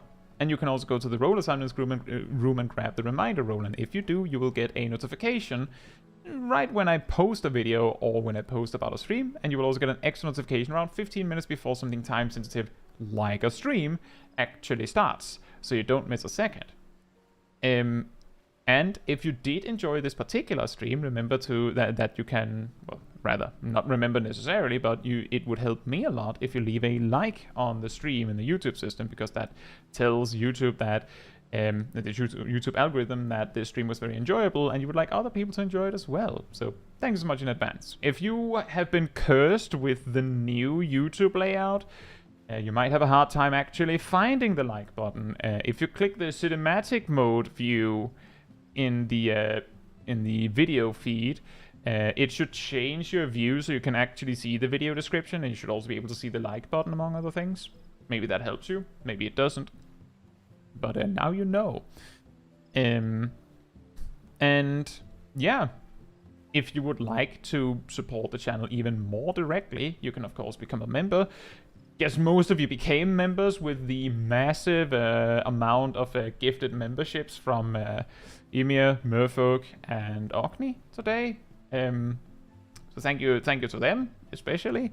You can also gift memberships. You can also use the super chat system if you don't want to use the YouTube stuff. There's also a Ko-fi page in the description, but it is all optional. The content on the channel is all free to see for everyone, so I don't want anyone to feel obligated to do any of it, but it of course helps me a lot. So thank you so much. I feel like it's a lot, Emir. With that, thank you all so much for watching, and thank you to everyone that participated in this insane endeavor. And good night, good morning, afternoon, or evening, depending where you are in the world. And I hope to see you all very soon. Bye bye.